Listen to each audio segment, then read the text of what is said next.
አንድ ኮሜዲያን የኑሮ ውድነትን ያለበትን ውጥረት ለመግለጽ ስል በሰራው ኮሜዲ ላይ የቤት ኪራይ ለመክፈል እየሞከርኩ ነው የሚል ነገር ድራማ ሰርቷል። ይሄ ድራማ ባይዞ ብዙ ሰዎች ጋር ቫይራል ሆኗል። እናንተም ኢዜማ ፔጃችሁ ላይ በምርጫ መንግስት እንትን ለማለት እየሞከር ነው የሚል ነገር ገልጻቸዋል። አንዱ ብሔርተኛ እኔ የተሻልኩ ብሔርተኛ እኔ ስለሆንኩኝ እኔ ይገባኛል ማስተዳደር ለኔ ስጡኝ የሚል ጭቅጭቅ ነው ያለባቸው። ለምሳሌ ኦላንዱ አቅርቦ ነበር የተባለው ጥያቄ የመንግስት ሰዎች ሲናገሩ የሰማነው ኦሮሚያን ስጡን የሚል ጥያቄ ነው። እንዴ እኛ በህዝብ ተመርጠን እንዴት ነው ወይ ተወዳደሩ እንጂ እንዴት ጠቅልለን እንሰጣቸዋለን የሚል ጭቅጭቅ ነው የመጣባቸው። የቀደሞቹ ጡረተኞቹ ሀብት ዘርፎ የወጡበት አሁን ስልጣን ላይ ያሉት ሀብትና ስልጣን ያከማቹበት እኔ በጊዜ ይደርስበታለሁ ብሎ ተስፈኛ የሆነ ካድሬ ደግሞ አለ። እሱ ስፖንሰር ያደርገዋል፣ መረጃ ያቀብላል፣ ጥቆማ ይሰጣል፣ ቀን ከመንግስት ጋር ሲሰበሰብ ይውላል፣ ማታ ጫካ ካሉት ጋር ይወያያል። ፖለቲከኛ ብዙ አጀንዳ መፍጠር የሚችልበት መንገድ ያለ እንዳው በሌላ ሰዎች የተፈጠሩትን አጀንዳና ተርሙንም ቢሆን መውሰዱ የማረጥ ነገር ነው ወይስ እንዳው ፍርሃትም ድሮ ከነበሩ ነገር እንዳው አንተ ፖለቲካ ውስጥ ስላለ ያሉትን ነገሮች ጎላ አድርጎ ማውጣት የፍርሃት ችግር አለ ወይስ ጽግና ጥሩ እየሰራ ነው ምናምን የሚለው ክርክሩ ለሌሎቹን ተውና አንድ ጥሩ ነገር አደረገ እንኳን ካልን የምንወስድለት ክሬዲት ብዬ የምወስድለት የብሔር የነበሩትን አፈራረሰና ብልጽግና የሚባል ፓርቲ መሰረተ። በፊት ተከብቤ ነበረ፣ አሁን በአንድ በኩል ተከፍቶልኛል፣ ቢያንስ በሰሜን በኩል መውጫ መግቢያ ያገኛለሁ፣ ተኳሽም ምንም እንደልብ አገኛለሁ ብሎ ያስባል። አብሮ ለመስራትም የጽምዶ ነው ምናምን የሚል ሁለት ግራግር አንድ ላይ እንሆናለን ብሎ እየሞከሩ እንደሆነ ሰምተናል። በመሰረቱ ወልቃይትን ይሄ የአማራ ብሔር ብቻ ነው ብለ ስለሰጠው ሰላም ያገኛል ብዬ አላምንም። ይሄ የትግራይ ብቻ ነው ብለን ብሰጠው ሰላም ይሆናል ከዛ በኋላ ማለት አይደለም። ጉዳዩ ከብሔር በላይም እንደሆነ ይገባኛል ፖለቲካ ላይ ለሚኖር ሰው። ህወሓቶች ወልቃይትን የፈለጉት ቅድም እንዳልኩ ዘይት ስለሚቆፈርበትና ወርቅ ስለሚቆፈርበት አይደለም። ለህወሓቶች ሰሜን ላይ አንድ ኃይል ፈጥረው መቆየት ይፈልጋሉ። ተገዳዳሪ ኃይል ሆኖ ተደራዳሪ ሆኖ መቀጠል ይፈልጋል። ያችን የምዕራብ በር ማስከፈቻ አድርጎ ይመለከታታል።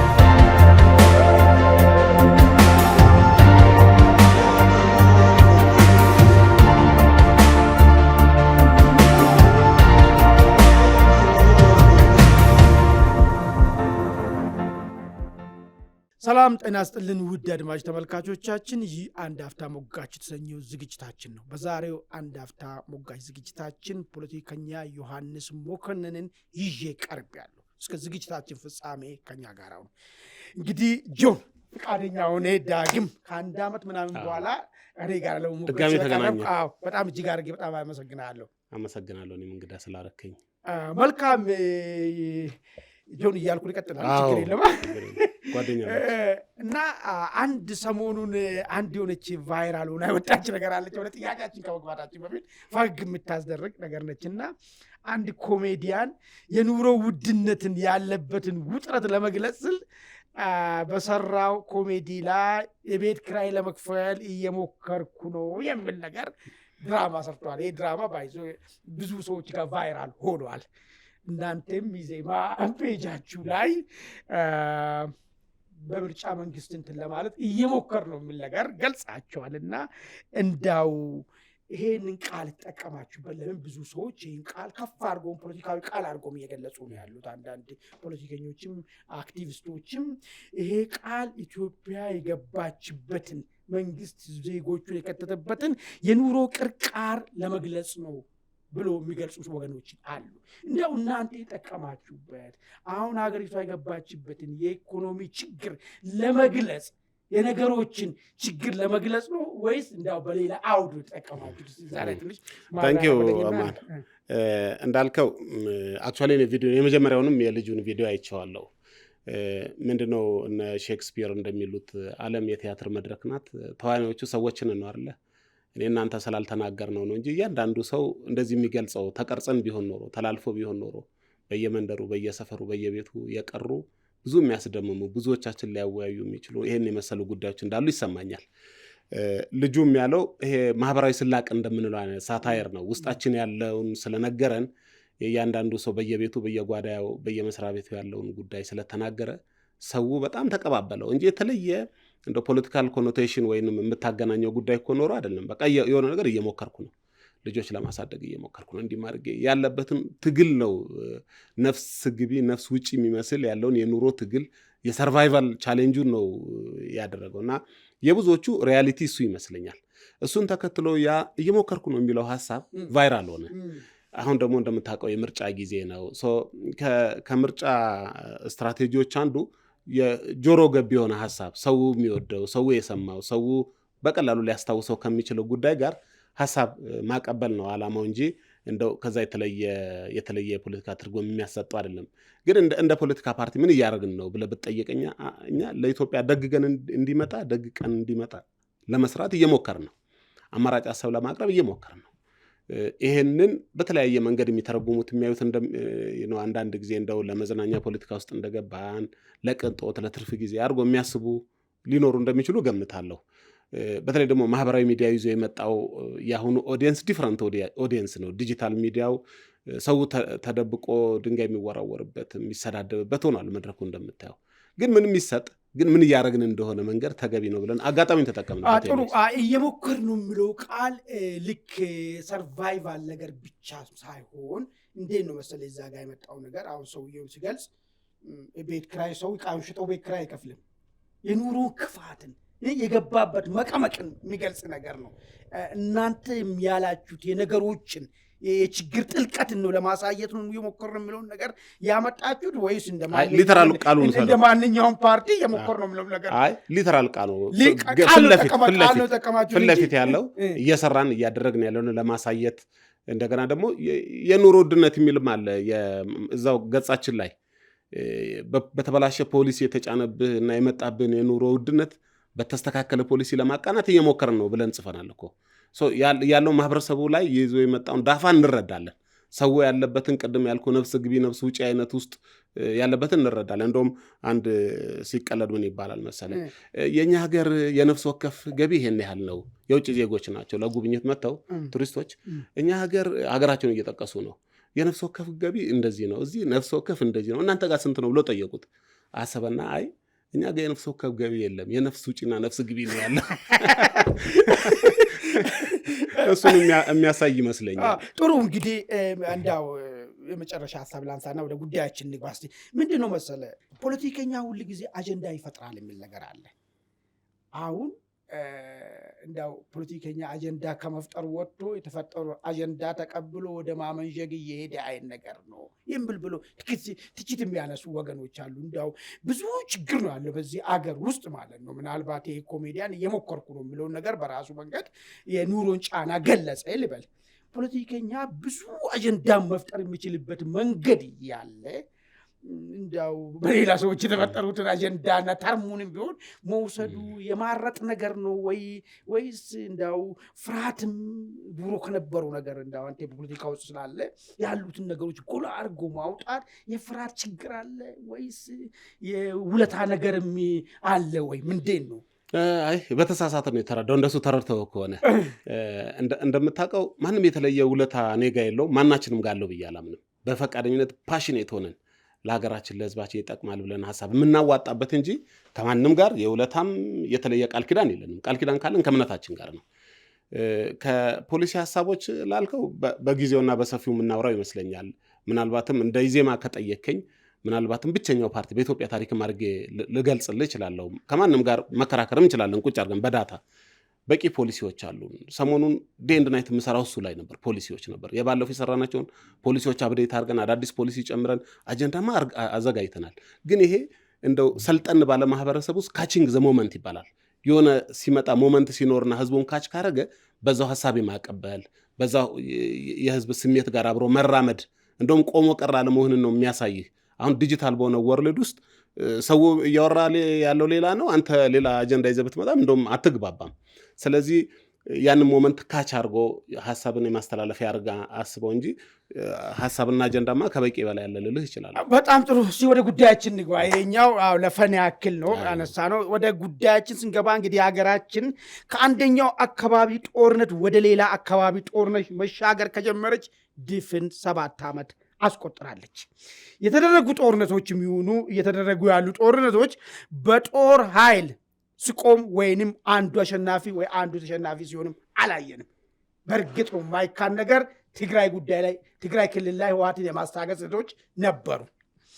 እንዳው ይህ ሁሉ አካሄድ እንደ ኢዜማ የሚሆን አንተ እንደ አንድ ነገ አገርን ለመምራት ተስፈኛ ፖለቲከኛ ሆነ እንደምትንቀሳቀስ ግለሰብ ጦርነቶቹ መንስኤውና መቋጫ ያጡበትና ሀገር እያደሙ የቀጠሉበት ምክንያት ምንድን ነው እስቲ ይመስል እስቲ ዛሬ 7 ዓመት ለውጥ መጣ ኦሮሚያ አካባቢ ያኔ ነው እሱ ነው ጀመረው የኦሮሞ ነጻነት ሰራዊት ጥይት መተኮስ ቀጠለ ትግራይ ክልል ያው ሁሉ ልቂት መጣ ቀጠላው አማራ ክልል ያው ሁሉ ነገር መጣ አንዳቸውም ግን አልተዘጉም አንዳቸውም በር አልተዘጋም ነው ምንድነው ምክንያቱ እዛም እዚህም ጦርነቶቹ መቆም ያልቻሉ በምክንያታቸው እንግዲህ መጀመሪያ በብሮደር በሰፊው ስመለከት የሰው ልጆች ፍላጎቶቻቸውን አጣጥመው አስማምተው መጓዝ ሲያቅታቸው በኃይል ያን ፍላጎታቸውን ለማስከበር ጥቅማቸውን ለማስከበር ሲንቀሳቀሱ በሰው ልጆች ታሪክ ውስጥ እናውቃለን። ዓለማችን እንደውም የጦርነት ታሪኳ ጎልቶ የሚታወቅ ይመስለኛል። የሰላም በቅርብ ጊዜ የተሞከረው ከሁለተኛው ዓለም ጦርነት በኋላ ይሄ ሩል ቤዝድ የሚባለው በህግ የበላይነት የተመሰረተ ዓለም እሱም ለዛውም ሰሞኑን ሰምተው ከሆነ የካናዳው ጠቅላይ ሚኒስትር ሲናገሩ ማርኮኒ ሰምታቸው ከሆነ ፊክሽን ነው እሱም ውሸት ነው ሲሉት ነበር። እና የጉልበት ዓለማችን የምናየው ቡድኖች በጉልበት ፍላጎቶቻቸውን ለማስፈጸም ጦርነትን እዚህም እዛም መክፈታቸው የሰው ልጆች አሳዛኙ ታሪክ አድርጌ ወስዷለሁ። የኛን ጉዳይ ለብቻ ነጥለን ኢትዮጵያውያን የመጣንበት አሳዛኙ ታሪካችን የዘመናት ታሪካችን መድብሎቹ ሁሉንም አሉ የምትላቸው የታሪክ ጸሐፊዎች የተመሰገኑ የታሪክ ጸሐፊዎች የጻፉትን ብታገላብጥ የጦርነት ታሪካችን ነው የሚጎላው። አሳዛኙ ክስተታችን ነው። ተላምደነው ይኖርን ነው ይመስለኝ። የቅርብ ዘመናችንን ልውሰድና ዘመናዊ የኢትዮጵያ ታሪክ ከተጀመረበት በኋላ በቅርቡ ዘመን ስትመለከት ፖለቲካችን የተቀዳው በዋነኛነት የዚህ መንስኤ የሚመስለኝ እኔ ግራ ዘመን ፖለቲካ ላይ ነው የተመሰረተው። ይሄ ከ66ቱ በኋላ የመጣው አብዮት የተቃርኖ ፖለቲካ ነው። በተለይ ደግሞ ግራ ዘመን የምንለው በወዳጅና በጠላት ከበርቴውና ወዛደሩ የመሬት ባላባትና ጭሰኛ ባሪያ አሳዳሪውና ባሪያው ሲተናነቁ እንደኖሩ እየተረክንን የመጣ ነው። ስለዚህ የአንታጎናይዝ የሚያደርግ የሚናከስ የፖለቲካ አስተሳሰብ ላይ ነው ዘመናዊ ፖለቲካችን የበቀለው እንጂ የዲሞክራሲ ጽንሰ ሐሳብ ላይ በሀገር በቀልም ሆነ ከውጭ በተዋስ ነው የዲሞክራሲ ሐሳብ ላይ አልበቀለም። ስለዚህ ያልተቋጨ ቪሸስ ሰርክል ወይንም አዙሪት ውስጥ ነው የመጣ ነው። የመጀመሪያው 66ቱ እንደምታውቀው ወታደሮች የቀሙት የተማሪዎች ንቅናቄ አብዮት ንጉሱና በዙሪያቸው ያሉትን በሙሉ ወደ ጉድጓድ ወርውሮ ዙፋን ላይ ተቀመጠ። ህወሓት ሲመጣ እሱን ከሀገር አባሮ ሌሎቹን እስር ቤት ወርውሮ እና ጦሩን በትኖ ወንበር ላይ ተቀመጠ ህወሓት። ሁለተኛው ክሽፈታችን ነው። ሶስተኛ የተሞከረው አሁን የምታየው ነው። አሁን ያለው ያልተጠናቀቀ የምለው እኔ ባለፉት 7 ዓመት ሀገረ መንግስቱን በአዲስ መንገድ በአዲስ ሀዲድ ላይ ኢትዮጵያን ለማስገባት የሚሞክር የሚመስል አዲስ ሙከራችን ሶስተኛው የኢትዮጵያ አብዮት አድርጌ ነው የምወስደው። ሶስተኛው ሙከራ ነው። ስለዚህ የተከተልነው የፖለቲካ አስተሳሰብ አንደኛ የበቀለበት ቅድም እንዳልኩ የተቃርኖ ፖለቲካ ነው። እሱ ሳይንስ እዛ ላይ ደግሞ ማንነትን ጨመርንበት። የብሔር ማንነት ላይ ፖለቲካን ከተፈጥሮ አውጥተ ነው። ፖለቲካ በተፈጥሮ ሲቲዝንስ አፌርስ ነው፣ አርባን አፌር ነው። ሲፍ መሰረት በግሪክም በሌሎች ሀገሮች ኤክሰርሳይዝ ተደርጎ የመጣው የዜጎች ጉዳይ ነው እንጂ ፖለቲካ የብሔር ማንነት አድርገን በዓለም ላይ ብቸኛው ሀገር ነች በብሔር ፖለቲካን ስናዋቅር። አንዳንድ ሀገሮች እንደሚጠቅሱ አውቃለሁ፣ ህንድ፣ ቤልጅየም ምናምን ካናዳ እንደሚሉኝ አውቃለሁ። ከኛ ጋር በፍጹም አንድ አይነት አይደለም። ሌሎች ጉዳዮች አብረው ያያሉ። ለማንኛውም እዚህ ላይ ፖለቲካን አቁመኸው አንደኛ ቅድም እንዳልኩ በተቃርኖ ፖለቲካ ጀምረኸው እሱ ላይ የብሔር ፖለቲካ አገንግኖ እንዲኖር አድርገህ እንደውም ጦርነት ባይኖር ነው የሚገርመኝ። ጦርነት ከዚህ በኋላ ጦርነት ለመውጣት ከዚህ አስተሳሰብ ነው መውጣት ያለብን። ይህንን ስልህ የብሔር አስተሳሰብ በራሱ ጦርነት ስለሚጭር አይደለም። ግን ምንድነው እሱ ያፎካክረናል እንጂ አያስተባብረንም። አንተ የራስን ብሔር ጠቅሰን የተገኘው የሚልበትን ብሔር ጠቅሰን በሁሉም ነገር በኢኮኖሚ፣ በመሰረተ ልማት፣ በፖለቲካው፣ በማህበራዊ ግንኙነቶቻችን ያፎካክረናል እንጂ ፖለቲካን እሱ ላይ ስናደርገው አያስተባብረንም። እሱ ግን እሴታችን አድርገን የሰው ልጆች እሴት፣ የሀገራችን እሴት፣ የህዝባችን እሴት አድርገን ፖለቲካን ግን በተፈጥሮ አንተ ሰው በመሆንህ እውቅና ሰጥቼ በመከባበር ላይ የተመሰረተ ፖለቲካ ኖሮን ቢሆን ኖሮ ጦርነት አይኖረንም ብዬ አስባለሁ። መልካም። እንግዲህ ጦርነት አንጻራዊ አሁን ባየንበት ደረጃ የለም ነበር። ዳሩ አንዳንድ እንትኖች ቢኖሩትም ማለት ነው እንደዚህ መጠነ ሰፊ የሆነ እኔ ጥናት አይቻለሁ። የለም የሚለው ለማልስማማብህ የለም ብለህ ደምድመህ ስለተነሳ እኮ ነው። መጠኑን ነው እየነገርኩህ ያለው እኔ። መጠኑ ለምሳሌ ባለፉ 27 ዓመታት ማለት ነው የዞን ዋና ከተማ ቁጥጥር ስር የሚገባበት ክልል የሚያክል ነገር ቁጥጥር ስር የሚገባበት ትግራይ ክልል አይተናል አይደል? እንደዚህ መውጣት መግባት ጭንቅ የሚሆንበት ሁኔታ በጣም አልነበረም የባለፈው 27 ዓመታት። እርግጥ ነው ሪሞት የሆኑ ጫፎች ላይ እንቅስቃሴዎች ሊኖሩ ይችላሉ፣ ድንበር አካባቢዎች ላይ ሊኖሩ ይችላሉ። ግን በዚህ ደረጃ አሁን ባየንበት ደረጃ የለም። ግን ነገር ግን ቅድም ያልከው ተቃርኖዎችም ነበሩ ያኔ ፖለቲካችን ላይ በተቃራኒ ለመሆኑ ፕላስ ደግሞ እንዳው የብሔር አስተሳሰብ ከምንም በላይ ገዢ ነኝ ብሎ አገርን ባስተዳደረበት ዘመንም በዚህ ደረጃ ሲፈነዳ አላየንም። እንዳው የአሁኑ ምንድን ነው ለየት የሚያደርገው?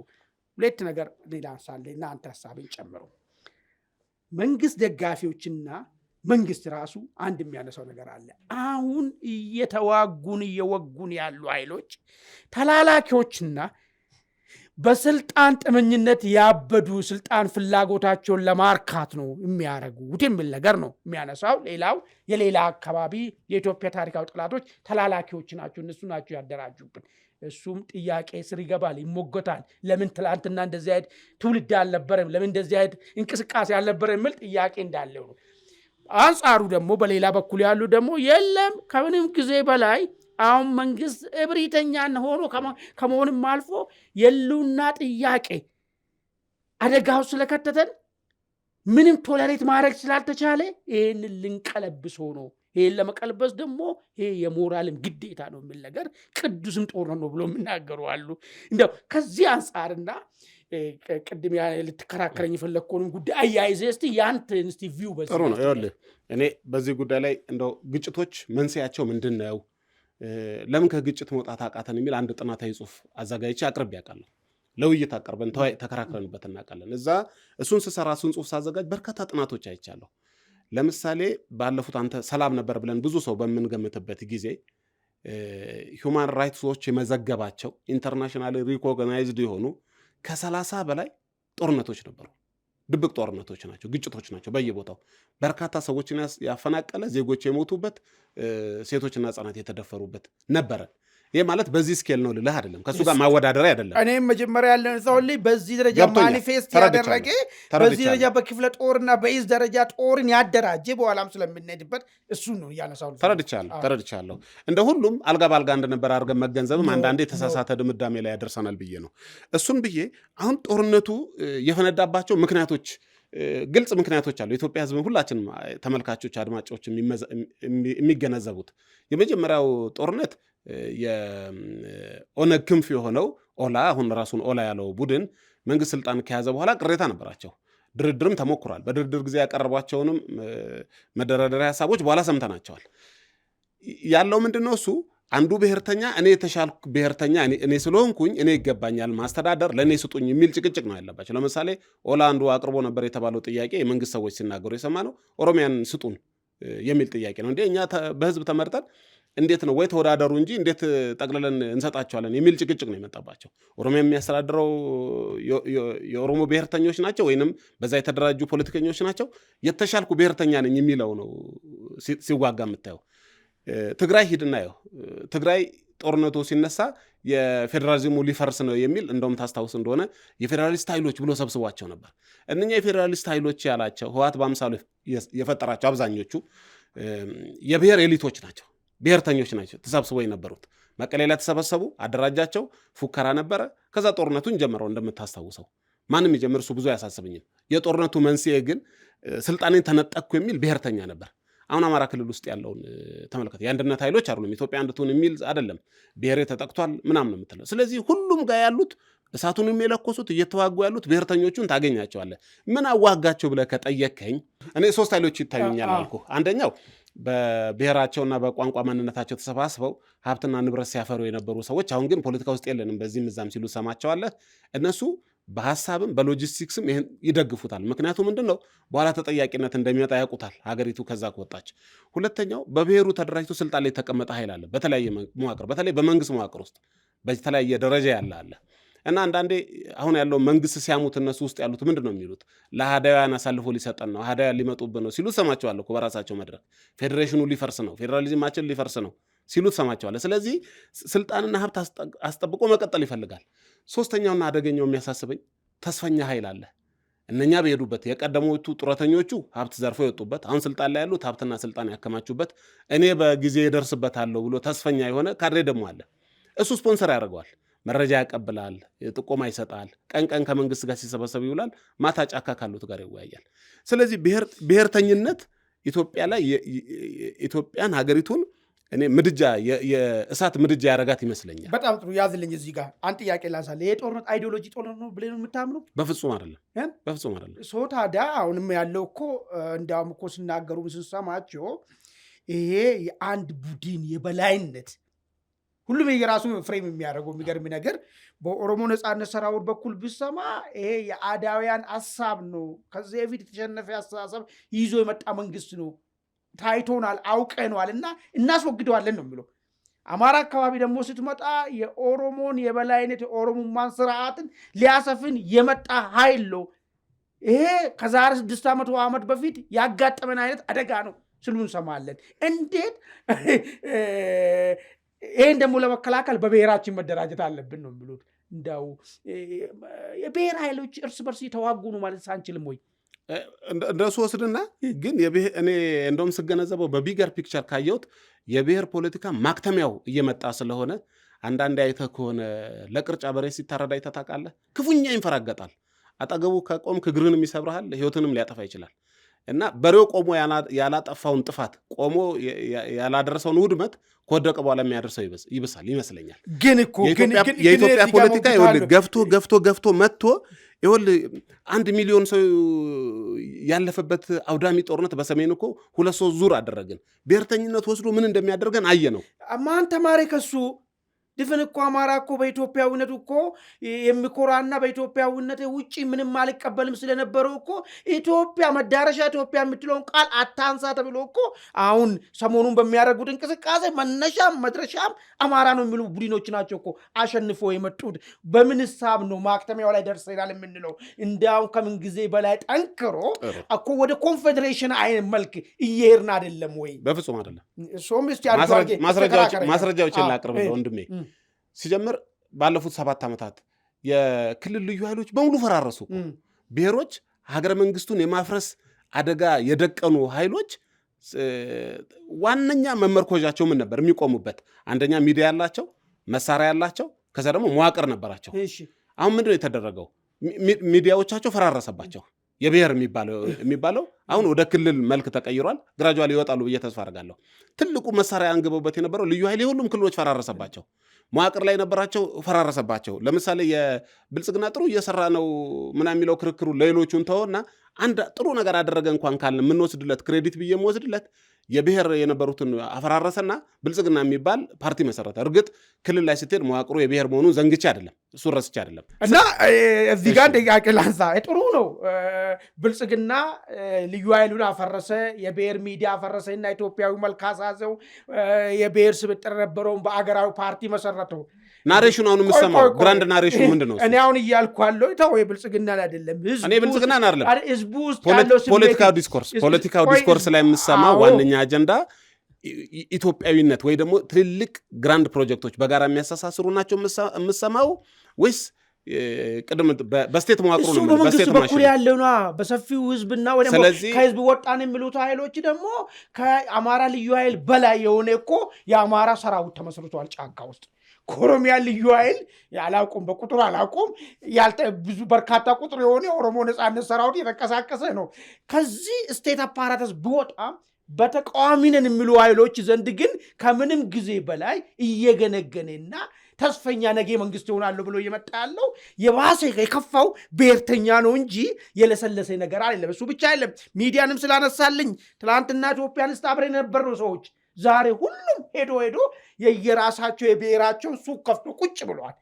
ወዴት ነው እየተሻገረ ነው የምንለው? ለምን ኮሙሌቲቭን ስለምናየው አገሪቷ ውስጥ ያለው ስለ አገሪቷ ኮንሰርን የሆነ ዲስኮርሶች ምንድን ነው የሚያመላክቱን ብለው ነገር ነው እንጂ በአንድ ወይ በመንግስት ወይ ደግሞ በተቃዋሚ በኩል ብቻ ያለው አይደለም የምናየው ነገር። ለዛ ነው እኔ እንግዲህ አሁን በግለሰብ ደረጃ ካየሁትማ እንዳልከው እየተራገፉ ሁሉ ወደ የብሔር ከረጢቱ የገቡ ያዘንባቸው ሰዎችም አለው አይደል? በአንድ ወቅት የኢትዮጵያዊነት ትዕምርት ምልክት አድርገን የሳልናቸው አራያነታቸው እንከታላቸው የነበሩ ምንላቸው ትልልቅ ምንላቸው ፖለቲከኞች ሳይቀሩ ሄደው የሆነ ብሔር ውስጥ ተሸጉጠው ግፋ በለው ሲሉ እየሰማናቸው አሳዛኝ ጊዜ ደርሰናል። ማንነታችን ሲፋቅ አንዳንዴ እንደሱ ነን ማለት ነው። አሳስተውናል። አንዳንዴ ምን እንደሚል ታውቃለህ? አንድ ዶማ አጭር ጽሑፍ አጋርቼ ነበር። ከሩቅ አንድ ትልቅ ተራራ መስሎ የምታየው ገጠር ላይ ታውቀው እንደሆነ ተራራ ይመስላል። በእግር ሄደ ስትደርስ ከተራራ አይደለም የሆነ የመንደር ኮረብታ ነገር ነው ስትደርስበት። አንዳንዴ አግንነን ያየናቸው ትልልቅ የፖለቲካ ሊቃን ያልናቸው ሳይቀር ወደ የብሔራቸው ሲሸጎጡ አይተናል። ግን አጠቃላይ የሀገረ መንግስቱ ሪቶሪክ አሁን ያለው ዲስኮርስ ውይይቱ ሜንስትሪሙ ይዞት እየሄደ ያለው አጀንዳ አደባባይ ቀርቦ የምታያቸው አጀንዳ ሀገራዊ አንድነት ወደፊት ቢልድ እያደረግን የምንሄድበት ነው ወይስ ወደ የብሔር ተከፋፍለን እንሂድ የሚል ነው ማለት ነው? እሱ ላይ ራሱ እምነት የለንም እኮ ነው የሚሉት እነዚህ ሰዎች እኮ በተጨባጭ ሬቶሪኩ ሌላ ፕራክቲካሊው ሌላ ነው የሚላል። የሚያነሱ ነገር አለ። ግጭቱ የሱ የሁለቱን ያልኩ ለዚህ ነው። እነኛ የብሔር ኃይሎች ሰግተዋል። ከዚህ እንደ የመውጣት ፍንጭ ምልክት አይተው ይሄ ሰውዬ ወደ አሃዳዊነት ሊወስደን ነው። አሃዳዊነት ራሱ አውቃለሁ ይሄ አይደለም፣ ትርጉሙም ይሄ አይደለም። አሃዳዊ ነኝ የሚል አንድ የፖለቲካ ፓርቲ የለም። ኢትዮጵያ ውስጥ 70 የፖለቲካ ፓርቲዎች አሉ። አንድም አሃዳዊ ነኝ የሚል የለም። ወይንም አሃዳዊነትን ደግፋለሁ የሚል አታይም። ሁሉም የፌዴራል ስርዓት የሚደግፉ ናቸው። ግን ይህንን እንደ ኮርነር ማድረጊያ እንደሆነ ይገባኛል። ግን እነኚህ የሚዋጉት ከሁሉም በኩል የምታያቸው የብሔር ኃይሎች የመጨረሻ ሙከራቸው አድርጌ ነው የምገነዘበው። ቅድም እንደነገርኩ ያቴምታቸው ሀገረ መንግስቱ ሙቭ አድርጎ ከዛ ከእጃቸው እያመለጠ ተስፋ ከሚያደርጉት ሀብትና ስልጣን እንይዝበታለን ብለው ከሚያስቡት የማንነት ማደራጃ በሂደት እየወጣ እንደሆነ የሚገባቸው ይመስለኛል። ጥሩ ቅድማን ጥያቄ አንስቼ ነበረ ስቋጭ አላየንም ብያለሁ። አሁን እንግዲህ እንደምናየው የብሔር ኃይሎች የአንድነት ኃይሉን ደርግን አሸንፎ መጥቶ መንግስት ሆኗል። ትክክል አሸንፈዋል። አሁን ደግሞ ይሄም ግልጽ ያለ ነገር ስላልሆነ አሁን ያለው ኃይል ማለት ነው እኔ እንዲህ ነው ብዬ ለመናገር ትንሽ ከብደኛል። ብዙ እኔ እውቀቴም ብዙም ስላላወቅኳቸው ይመስለኛልና ግን የሆነ ነገር ሆኖ ጫካ ያለው ኃይልን በእርግጠኝ መናገር የሚችለው የብሔር ኃይል ነው ጫካ ያለው። እሱ ሲሸነፍ ግን ሙሉ ለሙሉ ተሸንፎ ሲደመሰስ አላየሁትም ነገሩ ማለት ነው። ለምንድን ነው እንደዚህ ድል አንዱ ለአንዱ ላይ ድል ማግኘት ኢንቨን እንኳን መንግስት ሆኖ ይወጣል ብለን እንኳን ባንጠብቅ ያኛውን ኃይል ማለት ነው መሸናነፉ ሲያልመጣበት ምክንያቱ ምንድን ነው? መሸናነፉን በሁለት ከፍለን እንየው። መጀመሪያ አሁን ኢትዮጵያን የመፍረስ አደጋ የሚደቅንባት ኢትዮጵያ በቃ እንደ ሀገር እንበተናለን ተስፋ የለንም የሚያስብል አሁናዊና ተጨባጭ አደጋ አለ ብዬ አላምንም። እኔ ይሄ ምን ክሊር ኤንድ ፕሬዘንት ዴንጀር የሚባለው አይነት የለም። ያ ምን ደረሱ ባለፉት 7 ዓመት ያ ኃይል አለቀልን የሚያስብለን ኃይል አሁን ተመቶ ወደ ተለያዩ ቡድኖች ተከፋፍሎ ታያቸዋል። ለምሳሌ የትግራይ ኃይል እንደምታየው ለሁለት ለሶስት ተበትኖ ታየዋለህ። አንዳንዶቹም እንደውም ከቀልባቸውም ከልባቸውም ተመልሰው ወደ ሰላማዊ ትግል ተመልሰው ፓርቲ መሰረቱም እንዳሉ እንረዳለን። በፊት የነበረው አስፈሪ አይነት ስጋት ሆኖ አይታየኝም። ያ ማለት አለቀላቸው ተደመሰሰ ተሸነፈ ማለት አይደለም። አስተሳሰብ ነው። ይህ አስተሳሰብ መጨረሻ በብዙሃኑ የኢትዮጵያን ፍላጎት እንደሚሸነፍ ይገባኛል። ቢያንስ ግን የስጋት ደረጃው በጣም ቀንሷል ብዬ እረዳለሁ። ሀገር መንግስትን የማፍረስ ስልጣን የለው። ግን ሰላም ነስቶናል። አንድ በጥባጭ ካለ ማን ንጹህ ይጠጣል ይባላል አይደል? በእኛ ሀገር ከዚህ ተነስተ የሆነች ቦታ ለመሄድ አሁን ዋስትና የለህም። ለመረበሽ ለመበጥበጥ የሚያንስ ኃይል አለ ማለት አይደለም። ተሸነፈ ሲባልም ደግሞ ድምድም ብሎ ከሁሉ የሚያልቅበት የዓለማችን ጦርነት የለም። ጦርነት ኃይሉን ታሳጠዋለህ። መጨረሻ ድርድር ነው የሚሆነው። የትኛውም የዓለም ጦርነት በድርድር ነው የሚቋጨው። ለዚህ ነው መንግስት በተደጋጋሚ ጥሪ ሲናቀርብ የነበረው የሰላም ጥሪ ሁልጊዜ ክፍት ይሁን፣ ሁልጊዜ የሚሞከር። አንተ ታውቀዋለህ እኮ የቀረቡ የሰላም ጥሪዎች ላይ የሚያላግጡ ተዋጊዎች እንዳሉ ታውቃለህ አይደለ? እንደው ዳተኛ ላለመሆን እውነት ተናግረን እንለፍ ብለህ ካሰብክ። ስለዚህ ተሸነፈ የምንለው ይደመስስና በሙሉ ሰው ሁሉ ይሞታል ማለት እኮ አይደለም። አይ መገደድ ነው። ልክ ነህ። መገደዱ ምንድን ነው? እሱ መጨረሻ ተገፍቶ ሰርቫይቫል ኢሹ ውስጥ ይገባል። ሰርቫይቭ ማድረግ ያቅተዋል። በአማራም ውስጥ የነበረውን ተዋጊዎች ካያቸው አሁን ወደ ሰርቫይቫል ሞድ ተለውጠዋል። ሰሞኑን የሀገራዊ ምክክር ሰዎች ጋር ውይይት ነበረኝ። ብዙ ሰው አሁን አማራ ክልል ሙሉ ጨለማ አድርጎ ይገነዘበዋል አይደለ? የሀገራዊ ምክክር ሪፖርት እንደሰማሁት 4 ወረዳ ብቻ ነው ሀገራዊ ምክክር ያልተደረገበት፣ የአጀንዳ ማሰባሰብ ያልተደረገው። አብዛኛውስ ማድረግ ተችሏል። ምን ማለት ነው? አሁን ብዙ ሰው የሚያስበው ግን ሙሉ ክልልን እስከ መቆጣጠር የደረሰ ኃይል እንዳለ ነው የሚያስበው። ያ ለመበጥበጥ ለመረበሽ የሚያንሳለ ማለት አይደለም። ግን በምንም መንገድ ይሁን መደምደሚያው ኮዝ የላቸውም ማለት አይደለም። እዚህም እዛም የሚዋጉ ሰዎች ኮዝ ሊኖራቸው በጣም ጥሩ። እሱን ኮዝ ነው። አሁን እኮ ቅድም ያነሳው ነገር ምንድን ነው?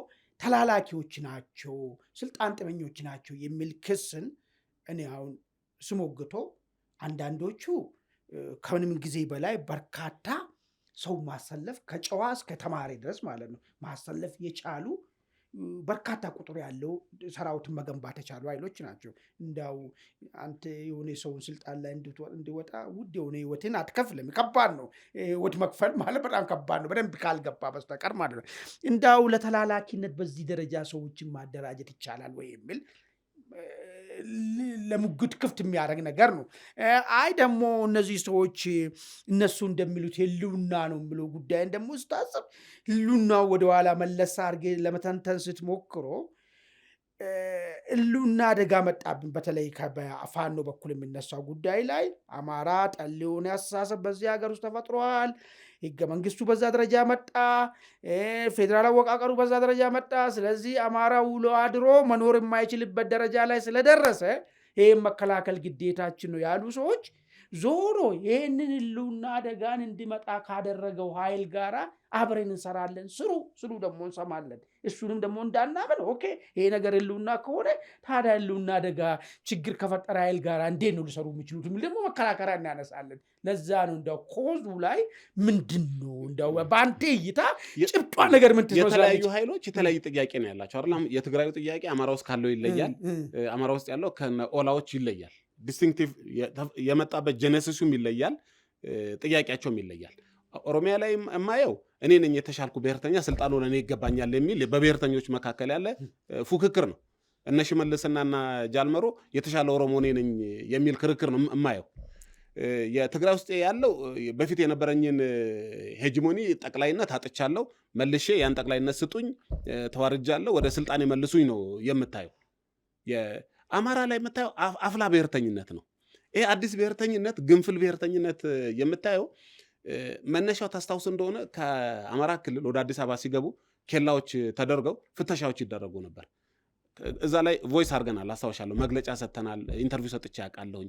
ተገቢ አይደለም። መደረግም ካለበት ምክንያቱ ለህዝቡ ቀድሞ ተነግሮት ሳይንገላታ ሰው ለዛውም ደግሞ ይህን ማድረግ ያለ ስልጣንም ያለው ፌዴራል መንግስቱ ስለሆነ የፌዴራል ፖሊስና የመከላከያ ሰራዊት ይህንን ፍተሻ የሚያድርግ የሚል መግለጫም ሰጥተን ነበር። ግን ኢንቲሚዴት አድርጓል ያ ኢንሲደንስ።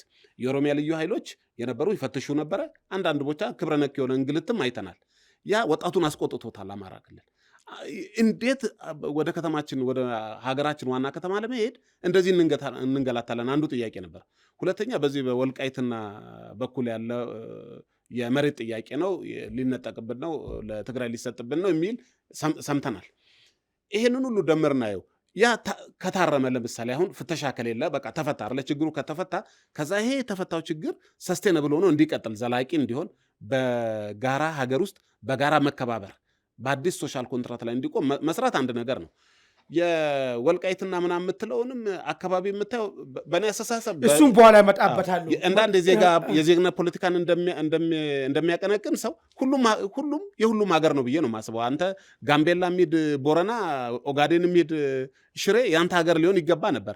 አሁን ለዚህ ብሔር ከፍላችሁ ስጡኝ የሚለው ክርክር ራሱ በተለየ መንገድ መታየት። ጥሩ፣ ወደሚቀጥሉት ጥያቄያችን እንሻገር። እንግዲህ በተለያዩ ግዛት የተለያየ ወገኖች የሰላም ካውንስል እዚህ አማራ ክልል የተቋቋመውን ጨምሮ በፋኖና መንግስት መካከል ያለውን ጦርነት በድርድር እንዳይቋጭ ያደረገው የፋኖ አንድ አለመሆን መሆኑን ሲገልጹ እንደነበር የምናስታውሰው ነው። ሰሞኑን ደግሞ አንድ አዲስ ክስተት መጣ። የፋኖ ኃይሎች አፍበን ወይ ደግሞ አማራ ፋኖ ብሔራዊ ንቅናቄ የሚል ድርጅት አቋቁመናል ሲሉም ሰምተናል። የዚህ ድርጅት መመሰረት እንግዲህ አንዳንድ የድርጅቱ ደጋፊዎች ሲናገሩ ስንሰማ ለድርድር ብቻ ሳይሆን መንግስትን ገርስሶ 4 ኪሎን ሊቆጣጠር የሚችልበት አቅም ገንብቷል ብሎ በይፋ ሲናገሩ ሰምተናል። እንዳው አንተ እንደ አንድ ፖለቲከኛ ቀላል አይደለም፣ 7 ዓመት ሙሉ ፖለቲከኛ ሆነ ጊዜ ፖለቲከኛ ሆነ ኑራልና የኢትዮጵያን ፖለቲካ አሁን ያለው ነባራዊ አቅም መገንዘብ ትችላለህና አሁን ባለው ሁኔታ አንድ ሽምቅ ኃይል መንግስትን ገርስሶ የመንግስትነት ሚና መጫወት የሚችልበት እድል አለ ብለህ ታምናለህ ወይ? እዛና በኋላ አመሰግናለሁ። በነገራችን ላይ እኛ እንደ ፓርቲ ግምገማዎች በተለያየ ጊዜዎች እንሰራለን። አንድ የፖለቲካ ፓርቲ የሚጠበቅበትም ይሄ ነው ብዬ አምናለሁ። አጠቃላይ ሀገራዊ ሁኔታና በሀገራዊ ፖለቲካ ላይ ድርሻ አለን የሚሉ የፖለቲካ ኃይሎች አሰላለፍና አቅማቸውን በየጊዜው እንገመግማለን። ከዚህ በፊት በአንዳንድ አቋሞቻችን ላይ ለመንግስት ምናልባትም ወደ ሰፊ በመሆን አንዳንድ ጉዳዮችን ቶለሬት ለማድረግ የሞከርንባቸው አጋጣሚዎች ነበሩ። መንግስትን ተደራራቢ ውጥረት ውስጥ ከቶ አጠቃላይ ሀገረ መንግስቱን ዕዳ ውስጥ ከመክተት እንደ ሀገር ያለንበትን አደጋ በመገንዘብ አንዳንድ ጉዳዮችን ቶለሬት በማድረግ ለማለፍ ተሞክሯል። ልክ ብዙ ጊዜ በእኛ ሀገር እንደሚባለው ለምጣዱ ሲባል እየተባለ ያኔ በጣም ግልጽና ተጨባጭ አደጋ የሀገረ መንግስቱ የመፍረስ አደጋ የተደራጀ ልምድ ያለው ከ60-80 ጀነራሎች አሉኝ የሚል በከፍተኛ አርሚ የተደራጀ የህወሓት ጦር ነበር። ከፍተኛ ጦር። ከዛ ታስታውስ እንደሆነ መተው ከሚሴ ላይ ነው ሲፈራረሙ ያያቸው። ከኦላ ታጋዮች ጋርም ተፈራርመው ግንባር ፈጥረን በዚህ ላይ ደግሞ የኢትዮጵያን ውድቀት የሚናፍቁና ይችን መግቢያ ቀዳዳ የሚፈልጉ ደግሞ ግብፅን የመሰሉ ሌሎች ሀገሮች ከኋላ ፈንድ እንደሚያደርጉት እናውቃለን። ብዙ መረጃዎችም ከዛ በኋላ ወጥቷል። ያ ተጨባጭ አደጋ ነበረ። ያኔ ክሊር ነበር። ከዛሬ 4 ዓመት በፊት ወደኋላ ተመልሰህ ስትመለከት፣ አሁን ላይ ስትመለከተው ከህልም ያለፈ ሀገረ መንግስቱን ሊጥል የሚችል ኃይል አለ ብዬ በፍጹም አላምነው። የትም በኦሮሚያም ተደራጀ ብለው በአማራ በትግራይም የተደራጀው ኃይል በጉልበት ስልጣን ለመንጠቅ ሁለት መሰረታዊ ምክንያቶች ልጥቀስልህ። አንደኛ ህዝቡ ይህንን ይደግፈኛል፣ የኢትዮጵያ ህዝብ ይህንን ለመሸከም ፈቃደኛ ነው፣ ይደግፈኛል ብለህ ማመን አለብህ። እኔ እሱን እጠራጠራለሁ። ምክንያቱም በተለያዩ የስራ አጋጣሚዎች ሁሉም ክልሎችን አውቃቸዋለሁ። ህዝቡ ጦርነትን የመሸከምና ይሄንን ግጭት አዝሎ ቤተመንግስት ያመጣቸዋል ብዬ በፍጹም አላምንም። ህዝባዊ መሰረት አላቸው ብዬ አላምንም። የተበሳጩ ወጣቶች አሉ፣ የከፋቸው አሉ። እሱም መካድ አይደለም። ግን እንደ ህዝብ ይሄንን ጦርነት ስፖንሰር አድርጎ አጋፋሪ ሆኖ እየገፋ ይመጣል የሚል እምነት የለኝም። ሁለተኛ ብዙዎቹ አሁን ተዋጊዎች አፍለኛው ብሔርተኛ መሆነ ነባሩ የሚዘነጉት ድሮ ይኸውልህ ክላሽ ጎትተህ ጫካ ስትገባ መንግስትም ያለው ክላሽ ነው፣ አንተም ያለ ክላሽ ነው። መንግስትም ያለው የሆነች ሬዲዮ የሚጠመዘዛትነት አንተም እሷን ነው። ከዛ ትጠላለፋለህ። ሞሮርለስ ሜካናይዝድ የሆነ መደበኛ ውጊያ ካላረክ በስተቀር አትተናነስም። አሁን ያለው ባለፉት አንድ ትውልድ በ25 ዓመት ዓለማችን ላይ ጦርነት ተለውጧል። ባለፉት 25 ዓመታት ሽምቅ ተዋጊ ያሸነፈበት አንድ ሀገር ትነግረኛለህ? ጥሩ ነገር አነሳ። እንግዲህ አሁን እንደዛ ካልክ የታሊባን ጉዳይ ልናነሳ ነው ማለት ነው። ያና አሜሪካን ድሮኖች ያን የሚያክል የአሜሪካን መሳሪያዎች መጨረሻ ላይ ታሊባን አማጽያኖች አሸንፎ መንግስት የሆኑበት ሁኔታ አለ። ስለዚህ ይሄ ኢንተረስቱ ሌላ ስለሆነ እሱ ዲቴሉን ካየነው ዝርዝር አለው። ብቸኛ ዲተርሚናንት አይደለም ይላሉ በዛ ወገን ያሉ ሰዎች። እንደ ተስፋ ከሚያውለበልቡ ባንዲራ ውስጥ አንዱ ይሄንን ጉዳይ ነው። ሁለተኛ ቅድም ያነሳው ነገር አለ፣ ህዝቡ መሸከም አይችልም ለሚለው ደግሞ ምን ያነሳሉ? በየአካባቢ እንደየአካባቢ ስሪታችን ብሶት አለ፣ መሳሪያ ያነሱ ኃይሎች አሉ። እኛ አንድ ላይ ተጣምረን እንገረስሰዋለን የሚል ነገር ያነሳሉ። ይሄም እርግጥ ነው መከራከሪያ ሊነሳ ይችላል። የሸኔና ፋኖ መካከል ሊግባቡ የሚችሉበት መሃሉ የት ነው ተብሎ ቢፈለግ ችግር ሊሆን ይችላል እና ግን ምንም ችግር የለም። ዲናይንግ ኦፍ ዘ ፋክት የሚባል አዲስ ቴዎሪ መጥቷል። ሸኔ ትላንት እናንትን አድርጎኛል የሚለውን ነገር ትተህ ወንድሜ ነው ወደሚለው ነገር መምጣት ይቻላል ብሎ የሚከራከረው በዚህ መንገድስ መምጣት አይችሉም ወይ? የማይችሉበት ሁለተኛውን ፋክት ስላላነሳ ነው። መንግስት ጋር ያለው ካፓሲቲ እና እኚህ ታጣቂ ኃይሎች ጋር መንግስታት፣ ዓለማችን ላይ ያሉ መንግስታት አሁን ያዳበሩት ቴክኖሎጂ የሰጣቸው በሰርቪላንስ በኮሚኒኬሽን አሁን ቅድም ያልከኝ የተለያዩ አርትለሪስት በተለይ ድሮኖች ምናምኖች የምትላቸው ሶፊስቲኬትድ ማሽነሪዎች መንግስታት አሏቸው። አሁን በታጣቂ ደረጃ የምትይዛቸው የምታገኛቸው አይደለም። ታስታውሳለህ አቶ ጌታቸው አንድ ኢንተርቪው ላይ ድሮን ለመግዛት ሁሉ ሞከራ፣ የድሮን መከላከያ ሞክረን ያልሆነ ነገር ላኩልን ብሎ ሲያስቀን ነበር ታስታውስ እንደሆነ። እና አቴምት አድርገውም አያገኙትም። መስመሩም ኔትወርኩም ሌላ ነው። ስለዚህ መንግስታትን በትጥቅ ቢወድቁ እንኳን እንደው አማጽያን ግን እኮ ድሮን እየታጠቁ ነው በአሁኑ ሰዓት እኮ። የሚገርም ነገር እሱ ቅድም ያልኩ የሌሎች መንግስታት ኢንተረስት ይገባል። ሀውቲ የዚህ እንትኑ የሱዳኑ ጀነራል ዳጋሎን አማጺ ነው አይደል? አለው ድሮን እኮ። ግን ማን ነው የሰጠው? እነማን ናቸው የሚያስታጥቁት? እሱን እንግዲህ ስለዚህ የእንትኖቹ ካፓሲቲ አይደለም ነው የምልህ። የታጣቂዎቹ ካፓሲቲ የፈጠረው አይደለም። ኢንተርናሽናል ኢንተረስቶች አብረው ይመጣሉ። ከማዕድን ከጂኦፖለቲክስ ጋር ተያይዞ የሚመጡ አሉ። በኢትዮጵያ ላይ እንደሱ አይነት ኢንተረስት አለው። አሁን ከነሱ ጋር ቆሞ ቢሆን ባለፉት 7 ዓመት አስታጥቋቸው ለድል ለወንበር ያበቃቸው ነበር እኮ። እንደሱ አይነት ኢንተረስት አታይም። ከዛ ይልቅ እሺ ኢትዮጵያ እንደ ሀገረ መንግስት ብትፈርስ ዓለም ሰላም ታገኛለች ወይ ብለህ ብትጠይቀኝ ኢትዮጵያ ማለት ዓለማችን ላይ ካሉ 4 ጂኦፖለቲካሊ ኤፒሴንተር የሚባሉ እሳተ ገሞራ የሚቆጠሩ 4 ጂኦፖለቲካሊ ኢምፖርታንት ከሆኑ ክልሎች አንዱ ቦታ ነው ኢትዮጵያ የምትገኘው። ኢትዮጵያ መፍረስ የዓለም አጠቃላይ ሰላም መናጋት፣ የህዝብ ፍልሰት፣ የንግድ የቀይ ባህር የንግድ መታኩስ ሁሉ ነው አብሮ የሚመጣው። የፈረሰችው የመንና ሶማሌ ለዓለም ራስ ምታት ሆኗል እንኳን ኢትዮጵያ ፈርሳ። ስለዚህ ኢትዮጵያ በመፍረሷ የሚጠቀም የዓለም ሀገር ስላለ ስፖንሰር ያደርጋቸዋል፣ ይደግፋቸዋል፣ ድሮን ይሰጣቸዋል ብዬ አላምንም እኮ ሰላም ያጣንበት ለምሳሌ የግብፅ ጉዳይ ማንሳት እኮ እንችላለን እኮ። ትክክል ነው። የኢትዮጵያ መፍረስ ለነሱ እፎይታ ስለሆነ ትክክል ነው። የአባይ ጉዳይ ለአንዴና ለመጨረሻ መፍትሄ ስለሚያገኝለት ይሄን ነገር ስፖንሰር አያረጉም ብለን ምን ጠብቃለን ወይ? አዎ ተስፋ ትንሽ ያደርጋሉ ብዬ የማስበውና የሚመስል ነገር እንኳን ከሆነ ለምሳሌ በትግራይ ውስጥ ያለው የአኩራፊው የህወሓት ቡድን በፊት ተከብቤ ነበረ፣ አሁን በአንድ በኩል ተከፍቶልኛል፣ ቢያንስ በሰሜን በኩል መውጫ መግቢያ ያገኛለሁ፣ ተኳሽም ምንም እንደ ልብ አገኛለሁ ብሎ ያስባል። አብሮ ለመስራትም ጽምዶ ነው ምናምን የሚል ሁለት ግራግር አንድ ላይ እንሆናለን ብሎ እየሞከሩ እንደሆነ ሰምተናል። አያስኬዳቸውም። ለመሰለ ስትራቴጂካሊ የጋራ ፍላጎት ከሌላቸው ታክቲካል የሆነ ጊዜያዊ አላይመንት ቢያደርጉ እንኳን እድል ገጥሟቸው አይሆንም።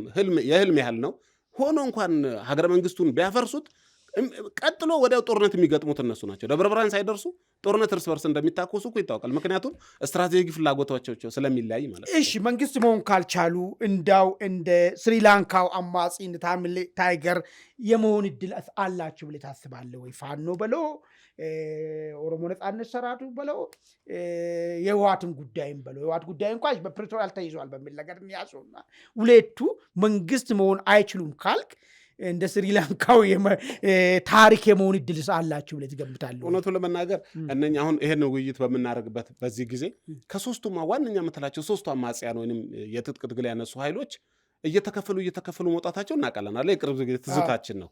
ስለዚህ እየጠነከረ እየበረታ ሳይሆን ሲሄዱ እነሱንም የምናያቸው የተወሰነው ቡድን አይ በዚህ መንገድ አያስኬድም፣ በዚህ ጥያቄያችን አናስመልስም፣ ወይ ደግሞ ድሮ የተነሳነበት ጥያቄ ወይ ተመልሷል በከፊል ስለዚህ አሁን በዚህ የምናሳካው የለም እያሉ አንዳንዶቹ ፓርቲ እየመሰረቱ አንዳንዶቹ ከመንግስት ጋር ለመስራት እየተስማሙ ሲመለሱ አይተናል። ከኦላ የተወሰነ የነጃልሰኝን አይተናቸዋል። ከአፋብን ደግሞ የተወሰኑ ሰሞኑን አይተሃል። እነ መሀባውና ሌሎቹ ሲመጡ አይተሃል። ከትግራይ እነ ጌታቸውን አይተሃል። እነ ፒስ ፎርስ የሚባለው ተገንጥሎ ወጥቷል። እኔ ጡንቻ እያወጡ እየፈረጠሙ ሲሄዱ አልታየኝም። አይዶን ነው። ስለዚህ አሁን የተመሰረተው አዲሱ ድርጅት ምንም እርባናም የለውም ብለህ ነው የምታምነው? እንደ ቁም ነገር ከሆነ ሰብሰብ ብሎ መምጣታቸው ቁም ነገር ነው፣ ጥሩ ነው፣ ለማነጋገርም ይመቻል። 18 ቦታ ያለ ተዋጊ በየቦታው እያልክ ልታነጋገር አትችልም። አንዳንዴ እኛም የመንግስት በተለያዩ እንደው በጠባብ መድረክ የመንግስት ሰዎችም ስናገኛቸው እንደው ህዝቡ ይረፍ ባካችሁ፣ ከግማሽ መንገድም በላይ ሂዱና ሰላም ይውረድ፣ ይኸው ጥያቄ ከሆኛ ግቡ ብለናል ምናምን ሲሉ እንሰማቸዋለን። ኖ እሱ አይደለም።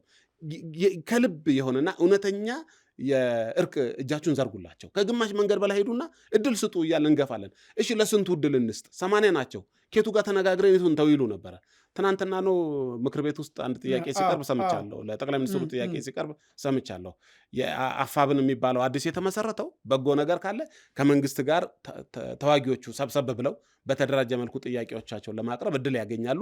ለመነጋገርም ጥሩ ይመስለኛል። መንግስትም ገፋ አድርጎ ቢጠይቅ በእርግጥ ቅድም ያልከውን ሰምቻለሁ እኮ አሁን የተደራጀው ኃይል አደራጅተናል ቤተ መንግስት ነው የምንሄደው ምናምን የሚል ሰምቻለሁ። ዝም ብሎ ቅዠት ነው የሚመስለኝ። እሱን ትቶ ግን ህዝቡም እንዲያርፍ እንታገልለታለን የሚሉ ኃይሎች እንዲያርፍ ወደ ሰላም ቢመጡ ሰላማዊ ትግል ነው የሚሻላቸው ብዬ ነው የማስበው። ጥሩ እንግዲህ እነዚህ ሰዎች መሳሪያ ይዞ ጫካ ገብተዋል።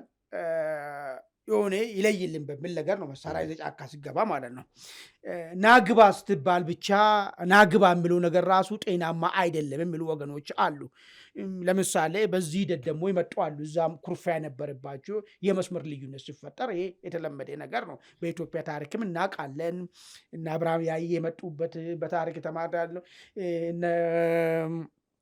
ሞላ አስገዶም የመጡበትን የተለያየ ድርጅት ይገጥመዋል። ይህ ነገር ማለት ነው። ልዩነት ሲኖር ትመጣለህ። እሱ መብቴ እንደማይሆን ጊዜ መጨቃጨቅ የለብንም በሱ ጉዳይ ላይ። እንዳው ትክክለኛ ድርድር ማድረግ መንግስት ምን ማድረግ አለበት?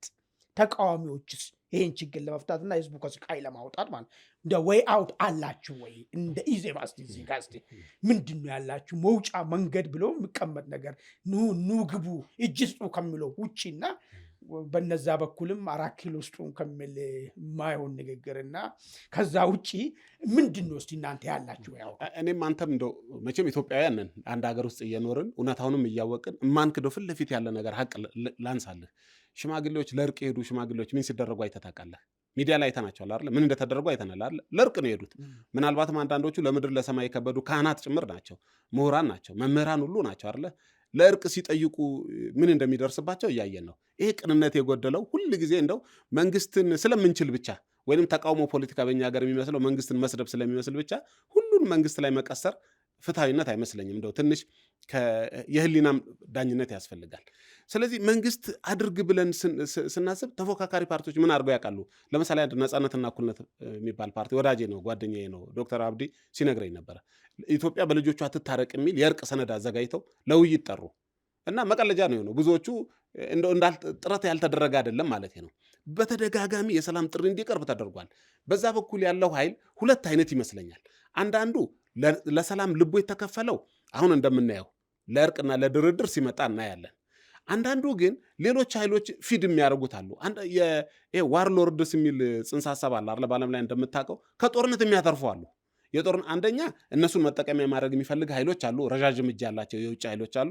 ለዚህ ዋነኛ የምትጠቀሰው ግብፅ ነች።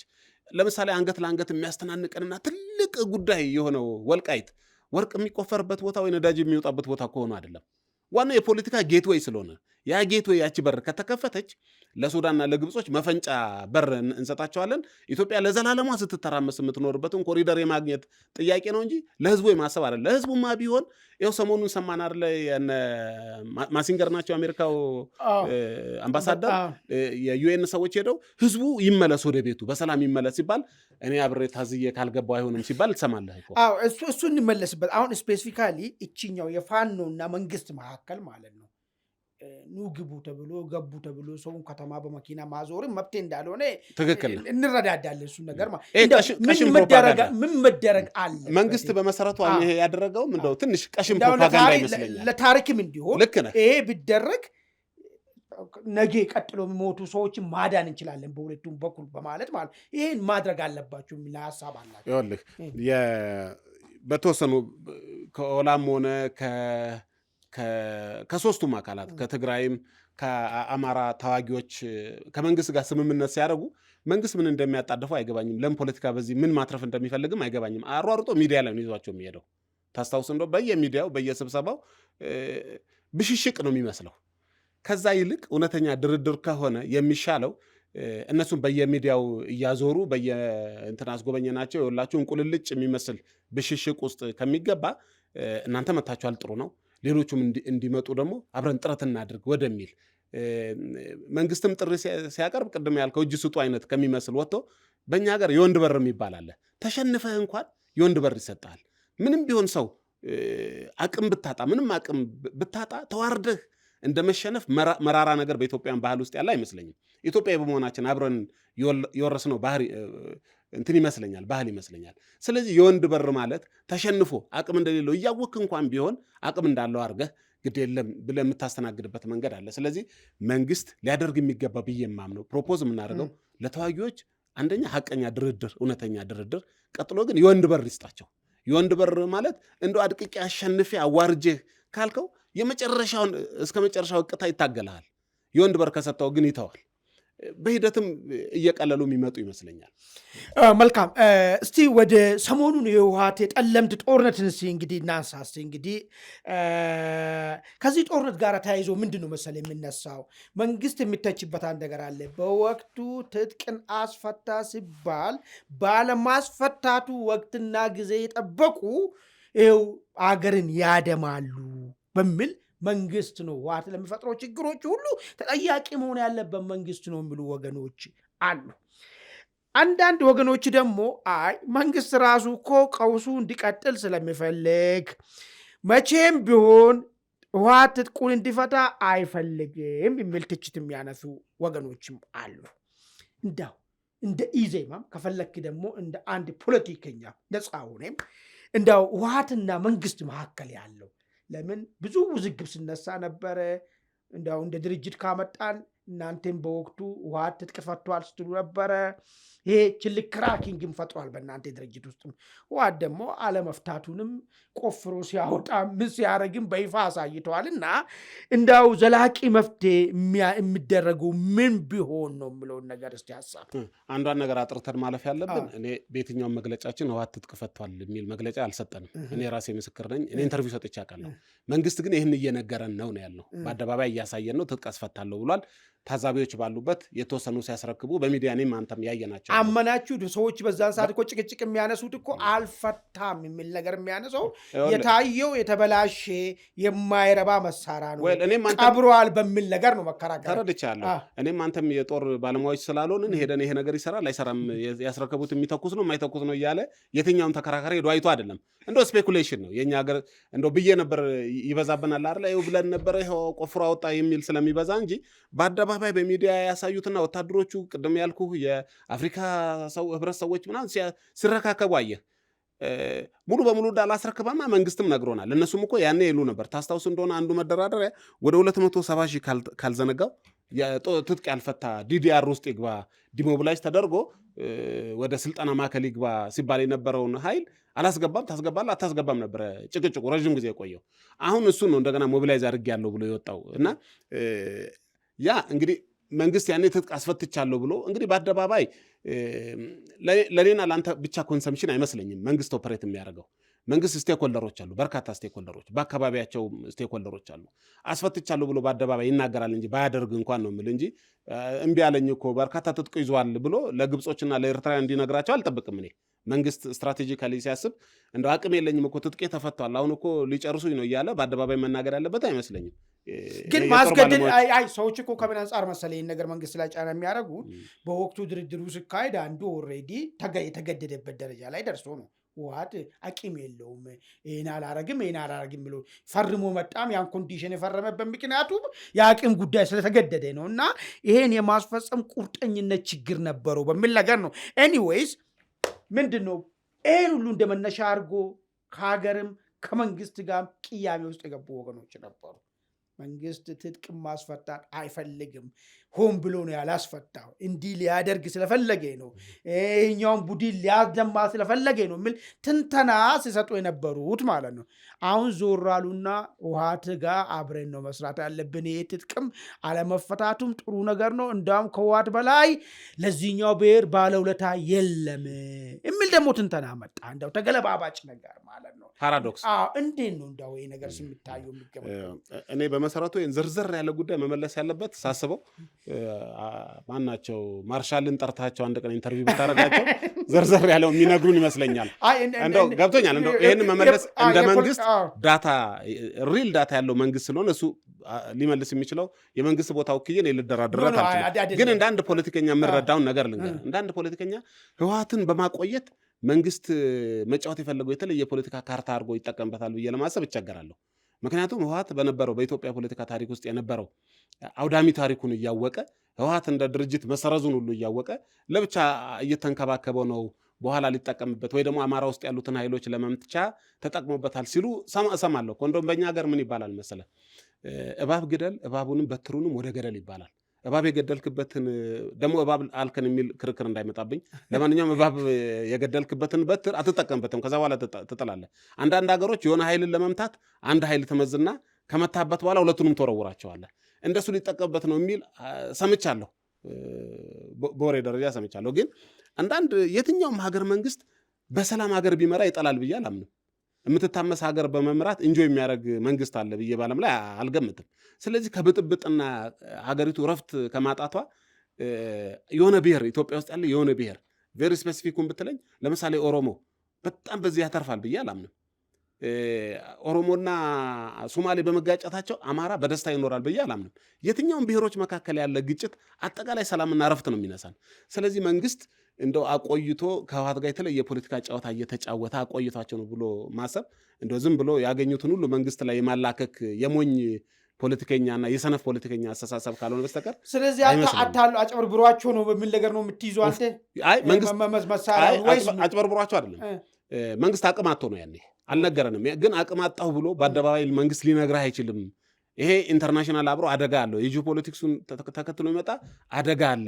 ይኸውላችሁ በሩ ተሰብሮ አልተዘጋም መቀርቀሪያው ተሰብሮ ብለህ አትናገርም። ጥሩ መቀርቀሪያ በሬን ዘጋው እያልክ ነው የምታወራው። በርህ እኮ ክፍት ነው፣ የሆነ ነገር ነው ያስደገፍከው። ስለዚህ እንደ መንግስት ያኔ ያለ ይመስል ግምት ነው የምሰጥህ። የፖለቲካ ግምት ነው። ትንሽ እኮ እንትን ያለችብኝ ምንድን ነው መንግስት ህወሓትን አስገድዶ ነው ወደዛ ሂደት ውስጥ የከተተው። ያስገደደ ሰውዬ መልሶ ተገዷል ማለቱ በምን ደረጃ ሳማኝነቱ ትንሽ እኮ ጥያቄ። ለምሳሌ ከተንቤን ሲመለሱ በሁለተኛው ላይ መንግስት ከመቀሌ ለቆ ሲወጣ ታስታውስ እንደሆነ እግር በእግር መከተል ጀመሩ። ያኔ ስንት መሳሪያ እንደነበራቸውና የት እንዳስቀመጡ ለማወቅ ዝርዝር መረጃ ይኖራል ብዬ አልገምትም። ስለዚህ በማንኛውም ቦታ የደበቋቸውን መሳሪያዎች ህወሓቶች ሊያወጡ የሚችሉበት እድል እንዳለ እንገምታለን ሁላችንም። ግን እንደው መንግስት ሆን ብሎ ይህን እድል ሰጣቸው የሚለው ነው ያልዋጥ የሚለኝ። መንግስት እድል ሊሰጥበት የሚችል ምን ምክንያት አለው? ምክንያቱም ሰላማዊ ሀገር ቢመራ ይሻለዋል እንጂ እሱም ቢሆን በጦርነት የምትታመስ ሀገር ምን ይላሉ መሰለኝ እኔ ሼር ባላረገውምና የማይመስልም ነገር ቢሆንብኝም ማለት ነው። አንዳንድ የፋኖ ደጋፊ ዱሮ ሰላማዊ ፖለቲከኛ የነበሩት አሁን እዚህ አሜሪካ ሄደው መሸጉት አፍለኛ ብሔርተኞቹ አሜሪካ ሄደው መሽጎ ኢትዮጵያዊነትን አውልቆ ብሔርተኛ ከኔ ውጭ ብሔርተኛ የለም የሚሉ ሰዎች ማለት ነው ምን ይናገሩ ነበር ታውቃለህ? ፋኖ እንቅስቃሴ ሲጀመር መንግስት ህወሓቶችን መሳሪያቸውን ይዛችሁ እንምታ ስለ እምቢ ብሎ አለ። በዚህ እንዲያውም ከምንም ጊዜ በላይ ትልቅ ባለውለታና የአማራ ትልቅ ባለውለታ ነው፣ ወልቃይትንም መርቀን ብንሰጣቸው ሁሉ ችግር የለም የሚል ስሙን መጥቀስ ስለማያስፈልግ እንጂ እንዲህ የሚል አንድ ፖለቲከኛ ስለሰማው ነው ሚዲያ ላይ ነው ያለው። እንዳው ይሄን ነው መከራከሪያ አድርጉ። መሳሪያው የተቀመጠበት ዓላማው ይሄ ነው የሚል ነገር ነው የሚያነሳው። እኔ ይሄንን በዜና ወይ ከሚዲያ ሰምቼው ቢሆን ኖሮ የዚህ ስፔኩሌሽን እውነት ይሆን ብዬ ልገምት እድል ይኖረኝ ነበር። እኔ እኮ በአካሌ ሄጄ በጦርነቱ ጊዜ ጦርነቱ ተፋፍሞ መጨረሻ ልክ ሪቨርስ በተደረገበት ማግስት ደብረታቦር ድረስ አልፌ ሄጃለሁ። እስከ ክምር ድንጋይ ሄጃለሁ። ህወሓቶች ደሴን ዛሬ ለቀው በነጋታው ደሴ ነበርኩኝ እኔ አይቻቸዋለሁ። በባቲ በኩል ሄጄ በካሳጊታ እስከ ጭፍራ ድረስ ሄጄ ያደረጉትን አይቻለሁ። አማራና አፋር ላይ እያንዳንዱ ሆቴል እያንዳንዱ ዩኒቨርሲቲ በእግሬ ገብቼ ነው ያየሁት፣ ዞሬ ነው ያየሁት። ያንን ሁሉ አትሮሲቲ ያንን ሁሉ ጭካኔ የተሞላበት ጥፋት ያደረገ ኃይል የአማራ ወዳጅ ነው የሀገር ወዳጅ ነው የሚለው እንደው ከተረት ተረት ያለፈ ትርጉም ልሰጠው አልችልም። አቶ ገዱ ግን እኮ ተቆርቋሪ ነበርኩ እኔ። እንዲያውም ይሄ የትግራይ ህዝብ ላይ ለሚፈጸመው ነገር የሻዕቢያ ሰራዊትም እንዲወጣ ጠይቄ ነበር የሚል ደግሞ ሀሳብ አምጥቷል። ሰምቼው ማታ ሰምቼው እንደ አዲስ ሰምቼዋለሁ። በእውነት እንደዚህ አይነት የምትለው ቀውስና እኔም እሱን ነው የማውቀው። እኔ ፒክቸሮች አሉኝ ቪዲዮ አለ ይዤ ምንኩስና እንዴት እንደሚከበር ይታወቃል። ትልቅ ነገር ነው። ዓለም በዚህ ዓለም ምዝናናው በቃኝ ያለ ሰው በዛ የቲዲኤፍ ዱርዬዎች እነዚህ ሞኖክሲዎች እስከ መድፈር ድረስ የሄዱበት ሂደት ነበር። እሱን ነው የምናውቀው። አቶ ገዱ ግን ክልል መሩት የነበረው ክልል በጣም የትግራይ ወዳጅ እንትን ሆኖ እኔ እንዳው አብይ ነው ጠላት የሚል ነገርም ሲገልጹም ሰምቻለሁ። የሚያሳዝነው የእኛ ሀገር የድንቁርና ፖለቲካ በተለይ የብሔር ፖለቲካ መገለጫው ይሄ ነው። አየህ በሜሪት ሰዎች ስለማይመጡ በሆነ አጋጣሚ የሆነ ስልጣን የደረሱ ሰዎች ሪፈረንስ ስለምናደርጋቸው እንዳለመታደል መጨረሻ ስገልጣቸው እንደዚህ አይነት ሰዎች ነው የሚሆኑት ማለት ነው። ለማንኛውም የጦርነት መልካም የለውም። ትግራይም ውስጥ የተደረገው ከዚህ የተናነሰ ላይሆን ይችላል። እነሱም አማራ ክልል መጥተው ያደረጉት ግን ታሪክ የማይረሳው ነው። ይሄንን ቅድም እንዳልኩ በቪዲዮ ፎቶግራፍ አንስቼ ሰብስቤ በአይኔ ያየሁትን ነው የምነግርህ። ያንኑ ያህል ደግሞ በትግራይ ውስጥ እንደዚህ ተደርጓል ብለው ደግሞ የሚነግሩንም አሉ። ይሄ የጦርነት ውጤቱ ይሄው ነው። አሁን የሚያሳዝነው ግን እነኚህ የምትለኝ ባለስልጣናትም ሆነ የሚያራግቡ ግፋ በለው የሚሉ ሰዎች ይሄን ለመድገም ነው እኮ አሁን ተደራጅተናል፣ አሁን 4 ኪሎ በቅርቡ እንደርሳለን፣ ግፋ በለው በርታ የሚባባሉት ከዛም ከዚህ አብረን እንቆማለን ምናም ሲሉ የምሰማቸው ከዛ የተለየ መንገድ ማሰብ አይቻልም ወይ? ያንኑ ጥፋት እንዴት እንደግማለን? አልበርት አንስታይን የሚለው ንግግር አለው አይደለ? ድንቁርናን ሲተረጉመው በተመሳሳይ መንገድ ደጋግመህ ሄደህ የተለየ ቦታ ለመድረስ መሞከር ነው ይለዋል። 50 ዓመት በመጣንበት መንገድ እንዴት ነው የተለየ ቦታ የምንደርሰው? ያንኑ አዙሪትና እልቂት ከመድገም ያለፈ ትግራይ ውስጥ የነበረውን ሐዘን አማራ ውስጥ የነበረውን ኦሮሚያ እየደገምን ለመሄድ ካልሆነ በሰላማዊ መንገድ እኮ ያን ችግር መፍታት ስላልተቻለ ነው ይላሉ። እንዳውም እናንተ ደግሞ የምተችዋችሁ ምንድን ነው የሚረባ ነገሩ እንኳን ሰዎች ወደ ብሔርተኝነት እንዲሄዱ የእናንተ ጠንከር ብላችሁ በተደራጃችሁበት በሰላማዊ መንገድ የሚሆን በኢትዮጵያዊነት ምንም ልትታደጉ ስላልቻላችሁ ነው የሚል ደግሞ መከራከሪያ ይነሳል። አሁን እንደ ንጹህ ሆናችሁ እናንተ ኖ በዚህ በድንቁርና መንገድ ሄዳችሁ ምንም የሚፈጥሩ ነገር የለም ስትሉ እናንተስ በዚህ ሄዳችሁ ምን ፈጠራችሁ እንዳውም ይሄ መንገድ መውጣቱ የእናንተ ድክመት ነው ምን ደግሞ የሚያነሳሉ። ጥሩ ነው። ኳሷን ወደኔ አምጥታታል።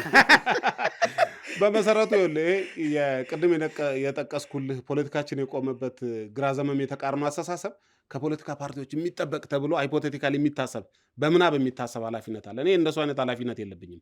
እንዳንድ የፖለቲካ ፓርቲ የኔ ኃላፊነት ለዚህ ዘመን ችግር በቅጡ ችግሩን አናላይዝ ማድረግ፣ ያንን ችግር ሊፈታ የሚችል ሀሳብ አማራጭ ሀሳብ ማቅረብ ነው የሚጠበቅብኝ። እሱን አላቀረብክም ከተባልኩኝ አምጥቼ መሞገት ነው ያለብኝ እንጂ እኔ ማንንም ነፃ አውጪ አይደለሁም። እኔ የተለየ መንገድ ተአምር ለማሳየት እኔ እንደ ዶን ኪሆቴ አይነት ተዋጊ አይደለም። ትጥቅ ትግሉ እንዳይመጣ ሰላማዊ መንገዱ መዘጋቱ እንዳማራጭ ነው ብሎ ነው ስለሚያነሱ፣ ሰላማዊ መንገድ ደግሞ እናንተ አስገዳጅ በመሆን ነው። አንድ ሁሉ ጊዜ በመልካም ፍቃድ አይደለም ያደጉ ሀገራቶች እንደና አሜሪካ ዋንስ እዛ ደረጃ ላይ ደረሱ። መመለስም ወደዛ ደረጃ ላይ ልታመጡ የህጉ የጫወታው ህግ በሰላማዊ መንግስትም አልፎ ፓርቲም አልፎ የሚለውን እዛ ጋር እስክንደርስ ድረስ መንግስትን አስጨንቃችሁ አስገድዳችሁ ወደዛ ለማምጣት ከነበረው ከፍ እያደረገ መሄድ ሲጠበቅባችሁ እናንተ ባለበት ርገጥና መንግስት ኖ ስል ኖ ብሏል ክፈት አንለውም እዛው ቁመን ከውጭ እንቆማለን የሚል ነገር ስለያዛችሁ ያኛው በር የተከፈተ የሚል ነገር ስለሚነሳ ህዝቡ የሚመዝነው ይመስለኛል። አንተም እንደ ዜጋ የምትመዝነው ይመስለኛል። የትኛው መንገድ አዋጭ ነው ሄደን ምን አተረፈን? እሺ ለምሳሌ የኛ መንገድ ፌል አደረገ፣ አልሰራም። እኛ የሰላማዊ ትግል ያልነው በፖሊሲና በአማራጭ ሀሳብ ያልነው አልሰራም። ሌላ የሚሰራ መንገድ አለ፣ ያሳዩን አለ። ሄዶስ ውጤት ትንሽም ቢሆን ውጤት ያፈራለ ስል የለም። አሁን ይሄኛው ማርያም መንገድ ሲዘጋ ገብርኤሉ መንገድ ይከፈታል የሚል አይ ነገር አለ አይደለ? እውነት ነው። በሉ እሱ መንገድ ሰው ወደዛ እንዳያይ እናንተ መንግስትን እኮ ማስጨነቅ መቻል አለባችሁ አይደል? አለባችሁ እኮ ባይዞ እኮ መንግስትን ማስጨነቅ። መንግስት በመንግስቱ ስልጣን ላይ ነው ያለውና ሁሌም ቢቀመጥ ደስ ይለዋል። በምርጫው ስልጣኑን ባይሰጥ ስሜቱ ነው። ለምን ገና ቅድም ያለው ቦታ ላይ ካልደረሰ የደረሱ ቦታም እኮ አይተናል እኮ ትራምፕ ያን የተሸነፈ ጊዜ የተፈጠረው ነገር አይታል አይደል? እንደዛ የመንግስታዊ ባህሪ ደጋፊዎቹ ባህሪ ነው ያ ነገር ማለት ነው። ስለዚህ ይህንን ነቅንቃችሁ ስርዓት ማሳዝ ነበረባችሁ የሚል ትችት እናንተ ማድረግ ስላልቻላችሁ በተዘጋው በር ስቆሙ እኛ ደግሞ በዘጋ በር ከምንቆም አስገድደን ለማስከፈት ሄደናል የሚል ነገር ስለሚያነሱ ነው። ኤኒዌይስ ገብቶ ተረድቻለሁ። ግን የሰላማዊ ትግልን በጣም አቅልሎ የማየት ይመስለኛል። የጋንዲ መንገድ የነ ማርቲን ሉተርን የሌሎቹንም የነ ማንዴላን መንገድ ስትመለከት መጨረሻ ወደ ሰላም ከመጡ በኋላ ማለት ነው አታካች ሊሆን ይችላል፣ እልህ አስጨራሽ ሊሆን ይችላል። ህዝብ ይሄንን እስኪረዳው ይሄ አቋራጭ የመሰለው መንገድ ቅድም እንዳልኩ ግፋ ብለው በአንድ ጊዜ 4 ኪሎ እናደርሳለን ምናምን ከሰሜኑም ከደቡብም ከምዕራብም ከምስራቅም የሚሉት ተስፋ ያለ ሲመስለው የሆነ ደጋፊ ያገኝ ይሆናል። ግን በሂደት ያየዋል። በጣም አጭር ጊዜ ይመስለኛል። ለዚህ ጥሩ ምስክር የሚመስለኝ አማን ሰሞኑን አማራ ክልል ሲደረጉ የነበሩ መድረኮች አይታል። በተለያዩ ሚዲያዎች ላይ ህዝቡ ሲንገፈገፍ አይተዋል። እንግዲህ ይህንን ውሸት ነው ህዝቡ ዋሽቷል ካላልን በስተቀር አየው እኮ ቴስት አድርጎት እሳቱ ለብልቦት ተቃጥሎ አይቶታል። እና ትንሽ ጊዜ የሚፈጅ ይመስለኛል። እኔ ታምር በሰላማዊ ትግል በአጭር ጊዜ ታምር ይመጣል አላለም። ግን ኢንክሪመንታል ነው የምንገነባ ነው። በሂደት እየገነባን የምንሄደው። በእኔ ዘመን አንድ ሸክላ ጡብ አስቀምጬ አልፋለሁ። ልክ ነው። የጦርነትማ ምንም እንትን የሚል ነገር የለም። እንዳው ከስላነሳ ብቻ ለአንሳና ወደ ጥያቄ ላይ ቀጥል። አንድ የሆነች ሴት ባሏ የተገደለባት አማራ ክልል ያየሁት እኔም ልቤን ነካ። አይቼዋለሁ። ማጀን ተማሪ ነው ባሌን የገደለብኝ አለችው። ይሄ በጣም አደገኛ የቀውስ መጨረሻ የሚገልጽ ነው። አንተ አስተማሪህን እኮ አርጅቴም እንኳን ብታገኛቸው አንድ አባቴ አድርገህ ነው ቆጥረው አይደለም መሰረት በስስት ነው የምታያቸው። ይሄ በጣም የሚያሳዝነው። እንግዲህ ወደሚቀጥለው ጥያቄ ልሂድና እንግዲህ መንግስት በአንድ ወቅት ምን ብሎ ነበር መሰለ? የኢትዮጵያ ህዝብ የኤርትራ መንግስትና ህዝብ ውለታ አለበት። ዘንድሮ ከኤርትራ ጋር ታርቄም ባይሆን ኖሮ ምን ሊፈጠር እንደሚችል ገምቱ ብሎ ጠቅላይ ሚኒስቴሩ በፓርላማ ተናግሯል።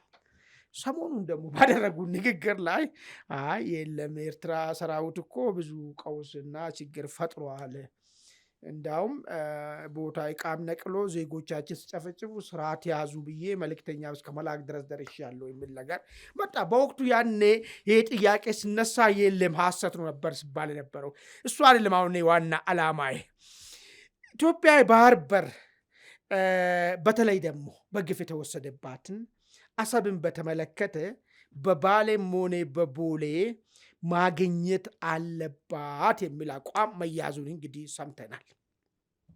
በአንጻሩ ደግሞ አንዳንድ ወገኖች አይ በባሌም ሆነ በቦሌ የሚባል ነገር አግባብ አይደለም፣ ኢትዮጵያ ትልቅ ሀገር ነች፣ መሆን ያለበት ትልቅነቷን በሚመጥን ልክ በዲፕሎማሲ ነገሮችን ማስመለስ መቻል አለባት የሚል ደግሞ ወገኖች አሉ።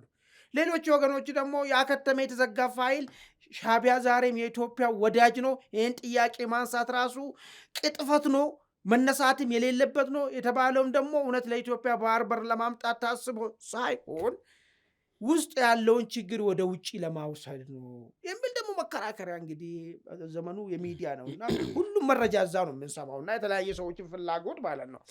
እንዳው እናንተ እንደ ኢዜማን ብሎ ከፈለክ እንደ ዮሐንስ ደግሞ እንደ ፖለቲከኛ የባህር በር ጉዳይ በተመለከተ በተለይ ደግሞ የአሰብን ጉዳይ በተመለከተ ምንድን ነው ያለ አቋም? ቅድም ባነሳት ጥቂት ብቻ ሪፍሌክት አድርጌ ልለፍ። በተለይ ከኤርትራ ኢንጌጅመንት ጋር የተያዘ እንደምታውቀው በአንድ ሀገር ጦርነት ውስጥ ስትሆን የሃይ ፕሮፋይል መረጃዎች ናቸው አይደል? ኤክስትሪምሊ ክላሲፋይድ ነው የሚባሉት። የት ቦታ የት መሳሪያ ያለ፣ ማን ነው ይዞት ያለው፣ ጦሪቱ ጋር የቱ ይንቀሳቀሳል የሚለውን የሚያውቁት አዋጊዎች፣ መንግስት ክላሲፋይድ የሆነ መረጃ ያለው እሱ ነው። እኔ እናንተ እንዳንድ ተራ ዜጋ ለሀገር ሰላም ከመጸለይና የሚጠቅመው ጉዳይ ላይ እንዲያጋድል ሚዛን እንዲደፋ ከማገዝ ወደሚሻለው ከህዝብና ከሀገር ጋር ለመቆም ከምታደርገው ውጭ እድል ያለ አይመስለኝም። ያኔ የኤርትራ መንግስትን አመስግኑ ሲል ሰምተናል፣ እኔም አንተም ሰምተናል። ትናንትና ደግሞ እንደውም ዋነኛ አጥፊ እሱ ነበር አለ። በእርግጥ ታስታውስ እንደሆነ በርካታ የትግራይ የፖለቲካ ልሂቃን ይህን ደጋግሞ ሲናገሩ ነበር። እንደውም ማስታውሰው በአቶ ጌታቸው ጊዜ የነበረ አንድ ኮሚሽን አቋቁሟል በክልል ደረጃ እና ጥናት ሰርቶ ነበር። ጥናቱ ያሳየው ታስታውስ እንደሆነ ወደ 75 በመቶ ነው 80 በመቶ ሬፖች የተደረጉት በኤርትራ ነው፣ እንደውም በመከላከያ ሰራዊት አይደለም የሚል ራሳቸው ያጠኑትን ጥናት ነው የምነግርህ። የትግራይ ልሂቃን ያጠኑት ሰምተናል። ያደረገው ነው ያ ሁሉ አትሮሲቲ ደርሶ መንግስት ደብቆ ነበር። የተለየ ምክንያት ሊኖር ይችላል። ግን እንደው መዘንጋት የሌለብህ በተለይ በሀገራት መካከል ባለ ግንኙነት ምን የሚባል ኢንተርናሽናል እንደ እንትን ነው የሚጠቀሙበት ዘላቂ የሚባል ወዳጅነት የለም ይባላል። በሀገሮች መካከል ያለው ምንድን ነው? እሱ በሀገሮች መካከል ዘላቂ ጥቅም ነው።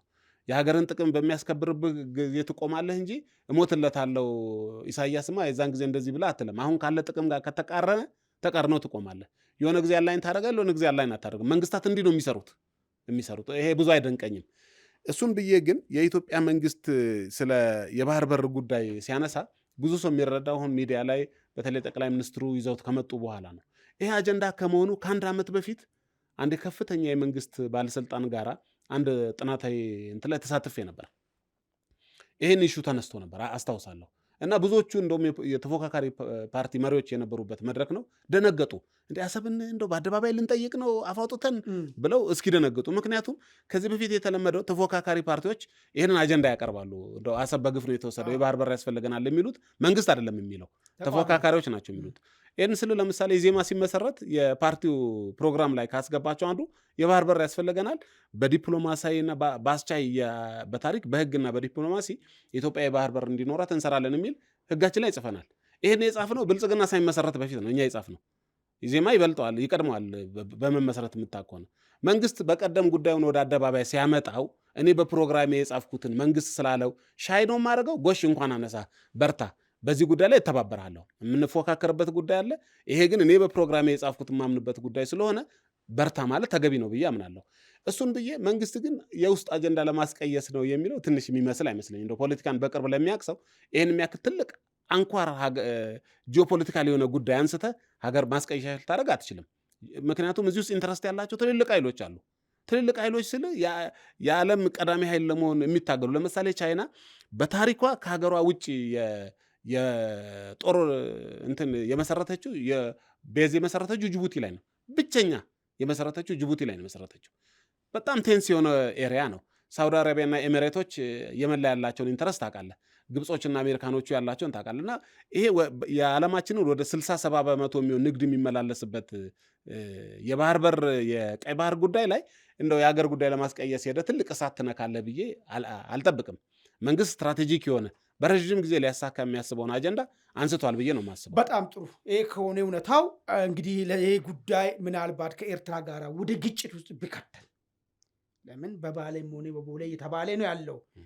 የመንግስት ወታደራዊ ከፍተኛ ወታደራዊ አመራሮች እየወጡ በዚህ ጉዳይ ላይ ጠንከር አድርጎ ነው እየተናገሩ ያሉት። ወደ ግጭት ብንገባ እንዳው አንዳንድ ሰዎች እንደሚሉ ይሄ ግጭት የቅዱስ ጦርነት ነው ብሎ ታምናላችሁ ወይስ ግጭት ከሆነማ ይቅርብን ብላችሁ ነው የምትገምቱት? በመሰረቱ እኔ በባሌና በቦሌ አላምንም። በባሌ መሆን የለበትም፣ በቦሌ ነው መሆን ያለበት ነው የምልህ። ባሌ ጫካ ነው፣ ቦሌ አውሮፕላን ነው ያለው። አውሮፕላን ሄደ በዲፕሎማሲያዊ ግንኙነት አሁን እሱ ኦልሬዲ ገብቶኛል። በኤርትራ በኩልም እየሰማን ያለ ነው። ይሄ ጥያቄ ምንም ልናስተናግድ አንችልም፣ ይሄ የተስፋፊነት ፍላጎት ነው፣ ሊወሩን ነው። በተደጋጋሚ ነው መግለጫ የተዘጋ አጀንዳ አይመስለኝም። በተደጋጋሚ ያስቀመጡት ነው ያሉት እነሱ። በዚህ ጉዳይ ላይ የሚነጋገሩ ነገር የለም፣ የተዘጋ ጉዳይ ነው እያሉ ያሉት። ይህን የመሳሰሉ ዓለም ላይ የምናውቃቸው በጣም ትልልቅ ጉዳዮች በፍጹም አይነሱም ብለህ ነው የምትጀምረው። እሺ ብለህ አትጀምርም እኮ ይታወቃል። የትም ሀገር እንደሱ ነው የሚሆነው። ጋዛ ላይ የሆነውን ታውቃለህ። ጋዛ አንስተው እስራኤል ስትመሰረተ የተመሰረተችበት በኋላ አሁን ደግሞ ጋዛን ዩጋንዳ እናስፍራቸው ወይ ሶማሌላንድ የሚል እውቅና እንስጥና የሚባል ሁሉ እየሰማን ነው አይደለ? የማይቻል የሚመስል እጅግ ለአእምሮ የሚከብድ ነገር ይደረጋል በዓለማችን ላይ። በታሪክ በዲፕሎማሲና በህግ ጉዳዩ ተይዞ ኢትዮጵያ ፎርማሊ አፒል አድርጋ ይሄን ጉዳይ እየገፋችበት ስትሄድ ከኢትዮጵያ ፍላጎት ጋር አላይን የሚያደርጉ ብዙ ኃይሎች አብረውን ይቆማሉ ብዬ አስባለሁ። ስለዚህ እንደው ይሄን ጉዳይ በጦርነት የምናሳካው አይመስለኝም። በጦርነት ከሆነም ዘላቂ ሰላም የሚያመጣልን አይመስለኝም። ቅድም እንዳልኩ በተለይ ምስራቅ አፍሪካ ላይ የሚቀሰቀስ ጦርነት ብዙ እጁን አሰፍስፎ የምስራቅ አፍሪካን ድስት ለማማሰል የሚፈልግ ብዙ ኃይሎች አሉ።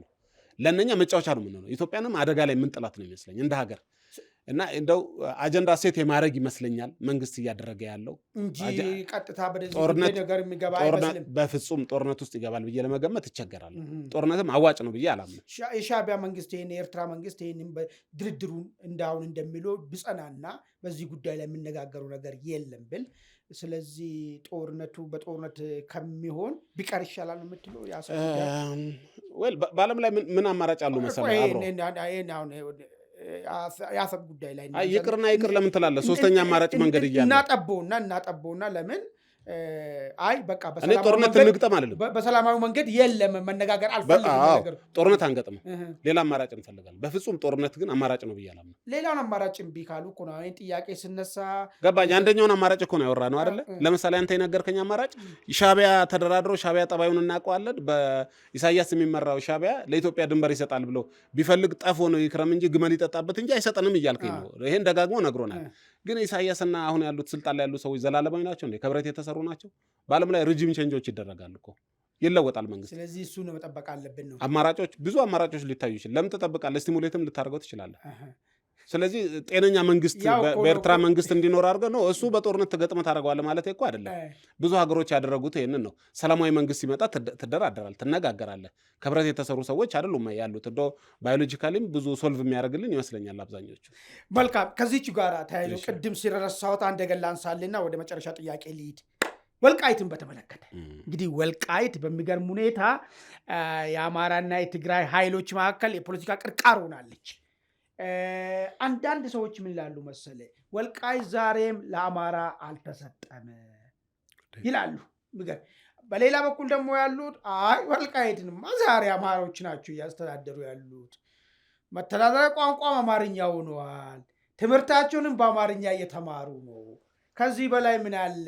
አቶ እሸቴ እንደምለው እሸቴ አማራ ነው ይልና ይጠራልሃልና ከዚህ በላይ የግድ አማራ ለአማራ ተሰጠ ለማለት ወይ ጫካ ያለው ፋኖ ነው መጥቶ ማስተዳደር አለበት ወይስ ይልቃል ሲያስተዳድር ነው አማራ አስተዳደረ የሚለው ነገር የሚል ክርክር ያነሳሉ። ሌሎቹ ደግሞ የለም እስቲ ልብ ካለው መንግስት ትግራውያንና አማራዎች መካከል እያሻማ እድሜውን እያራዘመ ነው ያለው እንጂ በህግ ለወልቃይትን ለአማራ መጨረስ ወይ ደግሞ አጠቃለው መስጠት ይገባው ነበር የሚል መከራከር ያነሳሉ። እንደው እንደናንተ ይህ ጉዳይ ሁል ጊዜ ጥያቄ የሆነ ከሚቀጥል የወልቃይት ጉዳይ ሎንግ ላስት ሰላማዊ በሆነ መንገድ ተማምኖ ተሸናንፈ ሳይሆን ተማምኖ ለመለያየት ምን ቢሆን ጥሩ ነው አላችሁ ወይ አውት አላችሁ? ወልቃይትን በተመለከተ አንዱ በነገራችን ላይ ለሀገራዊ ምክክር ካስገባናቸው ሰነዶች አንዱ ሰላምን በኢትዮጵያ ግጭትን ለዘላቂ በማቆም መንገድ ላይ ልንከተላቸው ስለሚገባው አማራጭ ሀሳቦች የያዘ ነው። ሀገራዊ ምክክሩ አንዱ አድሬስ ያደርገዋል ብዬ ተስፋ ከማድረጋቸው ይፈታቸዋል ከምላቸው ጉዳዮች አንዱ ይሄ ነው። በመሰረቱ ወልቃይትን ይሄ የአማራ ብሔር ብቻ ነው ብለህ ስለሰጠው ሰላም ያገኛል ብዬ አላምንም። ይሄ የትግራይ ብቻ ነው ብለን ብትሰጠው ሰላም ይሆናል ከዛ በኋላ ማለት አይደለም። ጉዳዩ ከብሔር በላይም እንደሆነ ይገባኛል። ፖለቲካ ላይ ለሚኖር ሰው ህወሓቶች ወልቃይትን የፈለጉት ቅድም እንዳልኩ ዘይት ስለሚቆፈርበትና ወርቅ ስለሚቆፈርበት አይደለም። ለህወሓቶች ሰሜን ላይ አንድ ኃይል ፈጥረው መቆየት ይፈልጋሉ። ተገዳዳሪ ኃይል ሆኖ ተደራዳሪ ሆኖ መቀጠል ይፈልጋል። ያችን የምዕራብ በር ማስከፈቻ አድርጎ ይመለከታታል። የምዕራብ በር ለህወሓት ለቡድኑ ነው የምልህ፣ ለነዋሪው አይደለም። ለዛ ለቡድኑ ከግብፅና ከሱዳን ጋር መገናኛ ኮሪደር መክፈቻ ነው የሚፈልጉት። ያኔ በጦርነቱም ጊዜ በተደጋጋሚ ሲያደርጉት እንደነበረው በተለያዩ ስብሰባዎቻቸው ሲነግሩ እንደነበረ እረዳለሁ።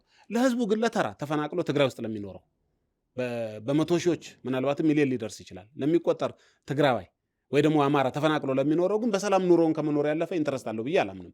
በሰላም ለመኖር ግን መንግስት ከልክያለሁ አላለም። ባለፈውም እንዳየነው የአሜሪካ መንግስት ሄዶ የአሜሪካ መንግስት ተወካዩ ማሲንጋር ናቸው በቀደም ሄደው የሰጡት መግለጫ ላይ ህወሓት አኩርፎ መግለጫ አውጥቷል። በነጋታው ወዲያው ታስታውስ እንደሆነ ምንድን ነው ያሉት? ከፖለቲካ ለዩዋቸው። ሰው ፖለቲካ አይደለም፣ ሰው አርሶ የሚኖርበት ነግዶ የሚኖርበት በሰላም እንዲኖር እንመልሰው ሲባል የህወሓት ሰዎች ሲሉ ሰምታቸው ከሆነ አላቅም። በስብሰባዎቻቸው ምን አሉ መሰለ? ሄደን ህዝቡን ስናናግር ትመለሳላችሁ ብለን ስንጠይቃቸው ጉድባችንን ትተን እንዴት ነው የምንመለሰው? እናንተን ትተን እንዴት ህወሓትን ትተን እንዴት ነው በጨለማ ውስጥ የምንመለሰው አሉን። እና ህወሓት የምትለው ምንድን ነው? ባትሪ ከፊት እያበራው እኔ ነኝ የሚሄደው ህዝቡን አስከትዬ ከዛ እኔ ገባና እናንተ ትገባላችሁ ነው። ህዝቡ እኮ አትገባም የሚል ክልከላ እስካሁን አልሰማውም። ግን ህወሓት እኔ ነኝ አጋፋሪው ይላል።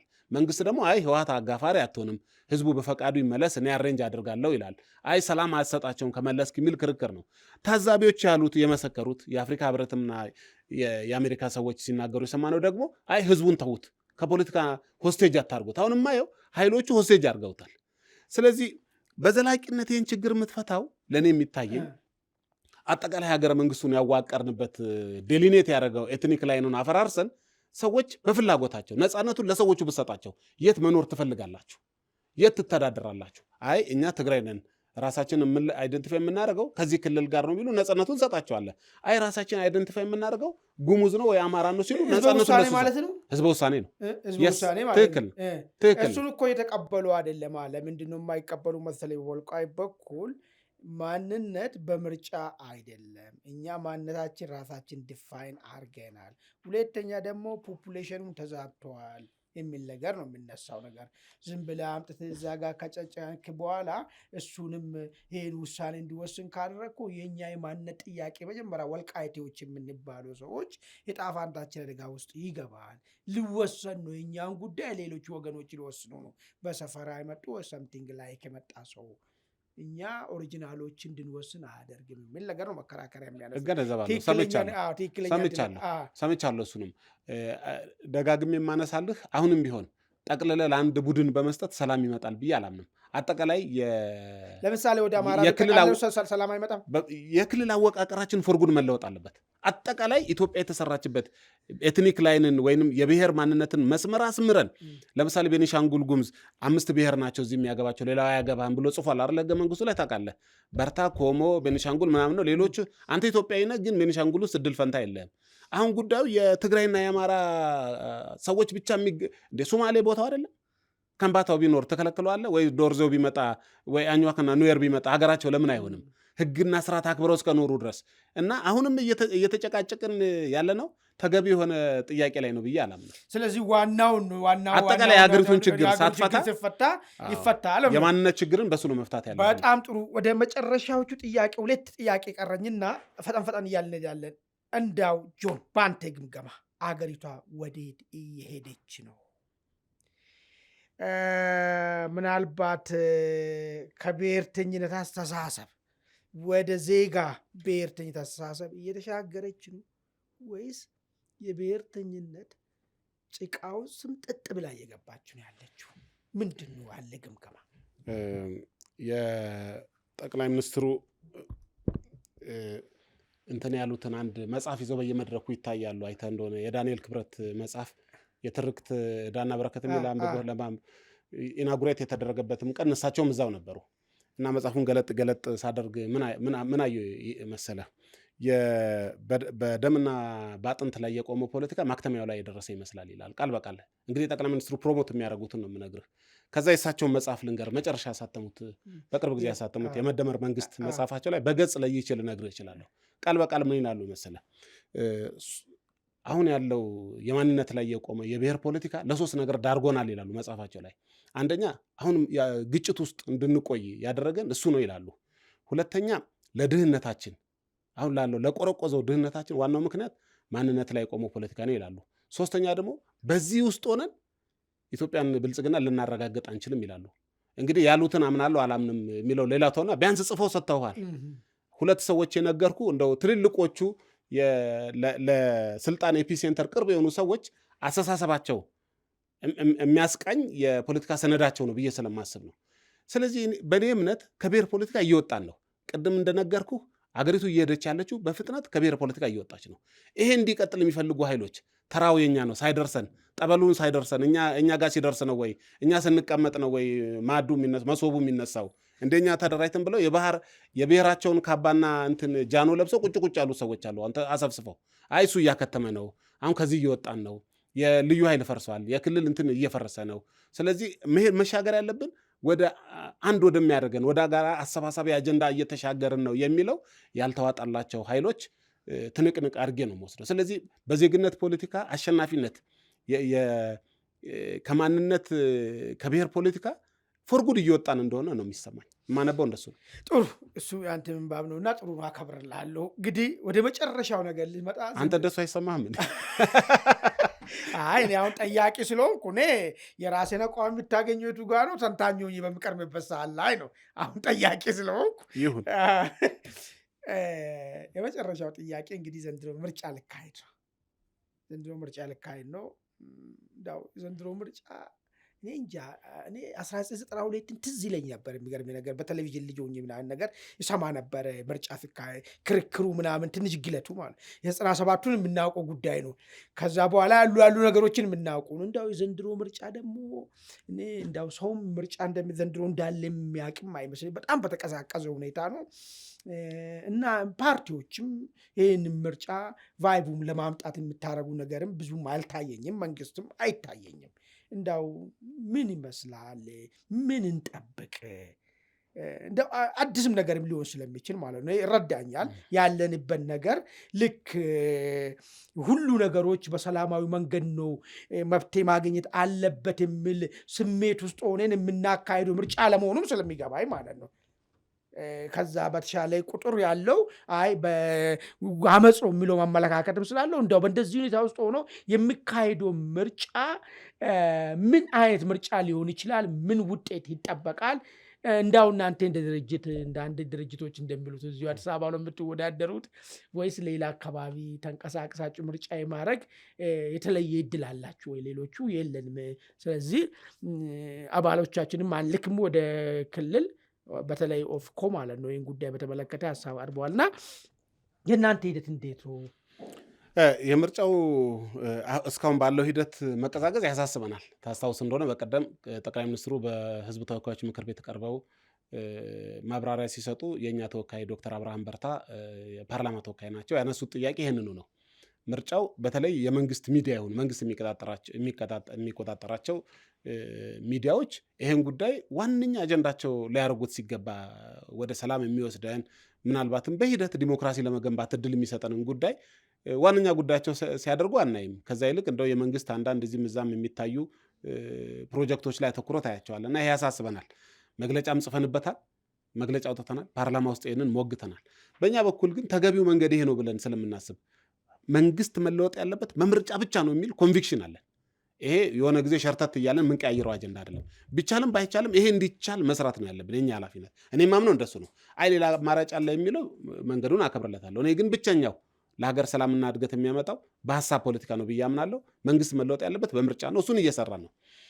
መቀዛቀዙ ያሳስበናል። በእኛ በኩል ኃላፊነታችን እንደ አንድ ባለ ድርሻ እንወጣለን። ከዛ በተረፈ ግን ሙሉ ዝግጅት ነው እያደረግን ያለ ነው እንጂ የይስሙላ ምርጫ እናደርጋለን ያሉ ፓርቲዎች እናውቃለን። ምርጫው ጥቅም ስለሌለው እንዳንሰረዝ የይስሙላ ነው የምናደርገው ያሉ ፓርቲዎች ሰምቻለሁ። መቆየት ፈልገዋል እንደ ፓርቲ። ፓርቲ እኮ በመሰረቱ የሚኖረው ብቸኛ የሚኖርበት ሪዝን ፎር ኤግዚስተንስ ለምርጫ ነው የሚኖረው። እንጂ የፓርቲ እኮ የጥናትና ምርምር ተቋም አይደለም። መጽሔት ለማሳተም አይደለም የሚቆመው እኮ አልወዳደርም ካለ እኔ ፓርቲ መሆኑ ራሱ ግራ ይገባኛል። አንድ ፓርቲ ካለ ወይ ስለማያስኬድ አስቤ የተነሳሁት የምርጫ ፖለቲካ ስለማይሰራ ሊኩዊዴት አድርጌያለሁ ብሎ አባላቱን አሰናብቶ ወደየቤታቸው ይሄዱ ማለት አለበት እንጂ 2-3 ምርጫ በተከታታይ ቦይኮት እያደረገ ግን ፓርቲ ነኝ ሲል እኔ ያስገርመኛል። ከፓርቲ ተፈጥሮ ውጪ ነው። ስለዚህ ፓርቲ መኖር ያለበት ለምርጫ ከተወዳደረ ሰላማዊ ነኝ ካለ መወዳደር አለበት። እኛ ይሄን ለማሟላት አይደለም አጠቃላይ ግምገማችን የሚያሳየን ቅድም ያልኩ ስለሆነ አስቻይ ሁኔታው ግን አለ። እሱ እንደተጠበቀው ነው። እሱን እመለስልሃለሁ። እኛ አጠቃላይ አሰስመንት ሰራ ነው። ይኸውልህ አስቻይ ሁኔታው መንግስትን ጠብቀናል። ሁለት አካላት ናቸው። አንደኛ ብሔራዊ ምርጫ ቦርድ አሰስመንት ሰራና ከመንግስት የጸጥታ ኃይሎች ጋር ቁጭ ብሎ ሰራና ማፕ ይዞ የፖለቲካ ፓርቲዎችን ሰብስቦ አስቻይ በሆኑ ቦታዎች ላይ ምርጫ አደርጋለሁ፣ የሚያስቸግር ቦታ ካለ እሱን አሳውቃቸዋለሁ አለን። ስለዚህ የምርጫ ቦርድ ግምገማ አንዱን ያዝን። ሁለተኛ እኛ መዋቅር አለን በመላው ሀገሪቱ በሁሉም በሶማሌ፣ በአፋር፣ በቤኒሻንጉል፣ በጋምቤላ ሳይቀር በአማራ ክልል መዋቅሮች አሉ። ከመዋቅሮቻችን ዳታ ሰበሰብን፣ ማፕ አደረግን እኛ። ስለዚህ ምርጫ ማድረግ የሚቻልባቸው ቦታዎች ብለን አይደንቲፋይ ባደረግንባቸው ቦታዎች ላይ ወደ 1500 አካባቢ እጩዎችን እናቀርባለን እኛ በመላ ሀገሪቱ። ለህዝብ ተወካዮች ምክር ቤት ከ300 በላይ አባላትን እናቀርባለን ለህዝብ። አዲስ አበባ ላይ ሙሉ በሙሉ በክልሎቹ እንደየነባራዊ ሁኔታቸው አስቻይ በሆኑ ቦታዎች ላይ ከ300 ምናምን በላይ ምርጫ ክልሎች ማለት መንግስት ራሱ እኮ አጠቃላይ መንግስት ለመመስረት የሚያስፈልግ 274 ድምፅ። እኔ እኮ አባላቶችን ታቀርባላችሁ አባላትም አይቀርባሉ። ግን ነገር ግን አባላት እንዲመረጡ አሁን ከምርጫ በፊት እግዚአብሔር ፈቅዶ ከተገናኘ እንገናኛለን። ከምርጫ በኋላ ነው እንገናኝ የምንችለውና ሄዳችሁ ከዚህ መኪና አንስታችሁ የድርጅታችሁን ዓላማ እያስነገራችሁ እስከ ጎንደር ድረስ እስከ ሁመራ ድረስ ደርሳችሁ ቅስቀሳ ታደርጋላችሁ ወይ? በየወረዳ ውስጥ ገብታችሁ ቅስቀሳ ታደርጋላችሁ? አባላታችሁን ታስተዋውቃላችሁ? ሴም ቶከን ኦሮሚያ ውስጥም ደቡብ ውስጥም ይህ ነገር የማድረጉ እንትኑ አለ ወይ? ሰውንማ መዘገባል ያለበት ቦታ አለ፣ የሌለበት ቦታ ይህን ነገር መመዝገብም ችግር ነው። በነገራችን ላይ አሁን ታጣቂ ኃይሎች የሚፈነጩበት ቦታ ሄደህ እገሌ የሚባል ፓርቲ አባል እጩ ነኝ ብለህ መወዳደር አትችልም። አደጋ ውስጥ ነው ራስህ። እሱ አስቻይ አይደለም ብሎ ተዘግቷል። እሱ አስቻይ ነው በሚባለው ቦታዎች እኮ ምጮችን አስተዋውቃችሁ ህዝብን አወያይታችሁ ለምን መሰለኝ ጥያቄ የምጠይቀው እንዳው እኮ እዚህም እኮ አላረጋችሁም ብዬ እኮ ድህረ ምርጫ እኮ እንቅስቃሴም የለም ምንም። አሁን እንዳው እሱ ያን ነገር እንኳን በጸጥታ ጉዳይ ብንል እዚህ ራሱ ምን ችግር አለ? አሁን እንዳው በወረዳ ሰብስባችሁ ህዝባዊ ስብሰባዎችን አካሄዳችሁ። ሁለት ነገር ልንገር አማን። አንደኛ ስኬጁል አለ፣ ምርጫ ቦርድ ስኬጁል አለ። ቅስቀሳ የምታደርግበት የምትጀምርበት ጊዜ አለ፣ የማታደርግበት ጊዜ አለ። ህዝባዊ ስብሰባ ቆይ። ስለዚህ ህዝባዊ ስብሰባ ሆነ ምን ላታደርግ ትችላለህ። ቅስቀሳ ስብሰባ አባላቱም በማንኛውም ጊዜ እሱ ማናገር የምርጫ ታክቲክ ነው፣ ማወያየት ይችላል። እንደውም አንድ ካነሳው አይቀር እንደው ብዙ ጋዜጠኞች የሚጠይቁን ለምን ሰላማዊ ሰልፍ አጠሩም፣ ህዝባዊ ስብሰባ ለምን አጠሩም ምናምን ይላል። አሁን እኮ ዘመኑ ተለውጧል። እሱ እኮ የዛሬ 10 ዓመት በፊት ሰው ስጠራ ሰልፍ ይመጣላል። አሁን ኦንላይን ሊሆን ይችላል እኮ የምሰበስበው ኦንላይን ግቡ ምናምን ትላላ። በአንድ ጊዜ 1000 ሰው 2000 ሰው ገብቶ ይዋያል። አጀንዳ ሰተት እንደ ድሮ መፈክር እንደዚህ ጽፈ በካርቶን ምንድነው ሰው በኮርኪና በሚስማር መተህ ይዘህ የምትወጣበት ዘመን እኮ አይደለም። ስለዚህ ታዲያ ቲክቶክ ላይ ቢሆን ለምን አጠሩም ታዲያ እኮ ህዝባዊ ስብሰባ ማለት ነው። አንተ በአጋጣሚ አልገባ ይሆናል እንጂ በርካታ የኦንላይን ሚቲንጎች አሉ፣ ህዝባዊ ስብሰባዎች አሉ፣ ኦንላይን ሚቲንጎች አሉ። እንደውም ማስታወቂያ እንሰራለን። በዚህ ሰዓት ስለምንገባ ጥያቄዎቻችሁን አዘጋጁ እና ኑ እንላለን። ፕላትፎርሙ ተቀይሯል ነው የምልህ። አሁን ብዙ ሰዎች በድሮ ዘመን የነበረውን አሁን እንዲደገም የሚናፍቁ አሉ። እንዳው ግን አንድ መራጭን ሴክ እንደሚያደርግ ፓርቲ ማለት ነው።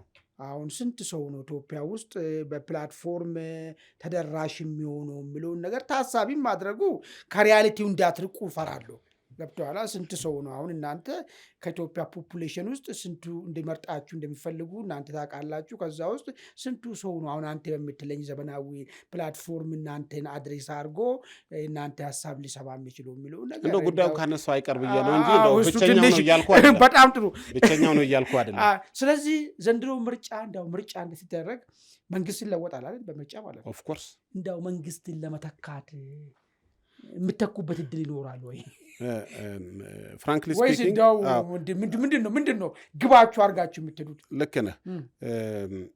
ቅድም የነገርኩልህ አለ አንድን የዲሞክራሲ ስርዓት የምትገነባው በአንድ ጀንበር ነው ብሎ ማሰብ ነው። ዝም ብሎ የዋህ ቂልነት ካልሆነ በስተቀር እንደ አእምሮ ያለው ጤነኛ ሰው ታምር በአንድ ጀንበር ሰራለሁ ብሎ አይደለም የሚያስበው። በእርግጠኛ ሁኝ የምነግረው ከባለፈው የተሻለ ፉክክር እናደርጋለን፣ ከባለፈው በጣም የተሻለ ውጤት እናመጣለን። በጣም በእርግጠኝነት የምነግርህ። በጣም ጥሩ።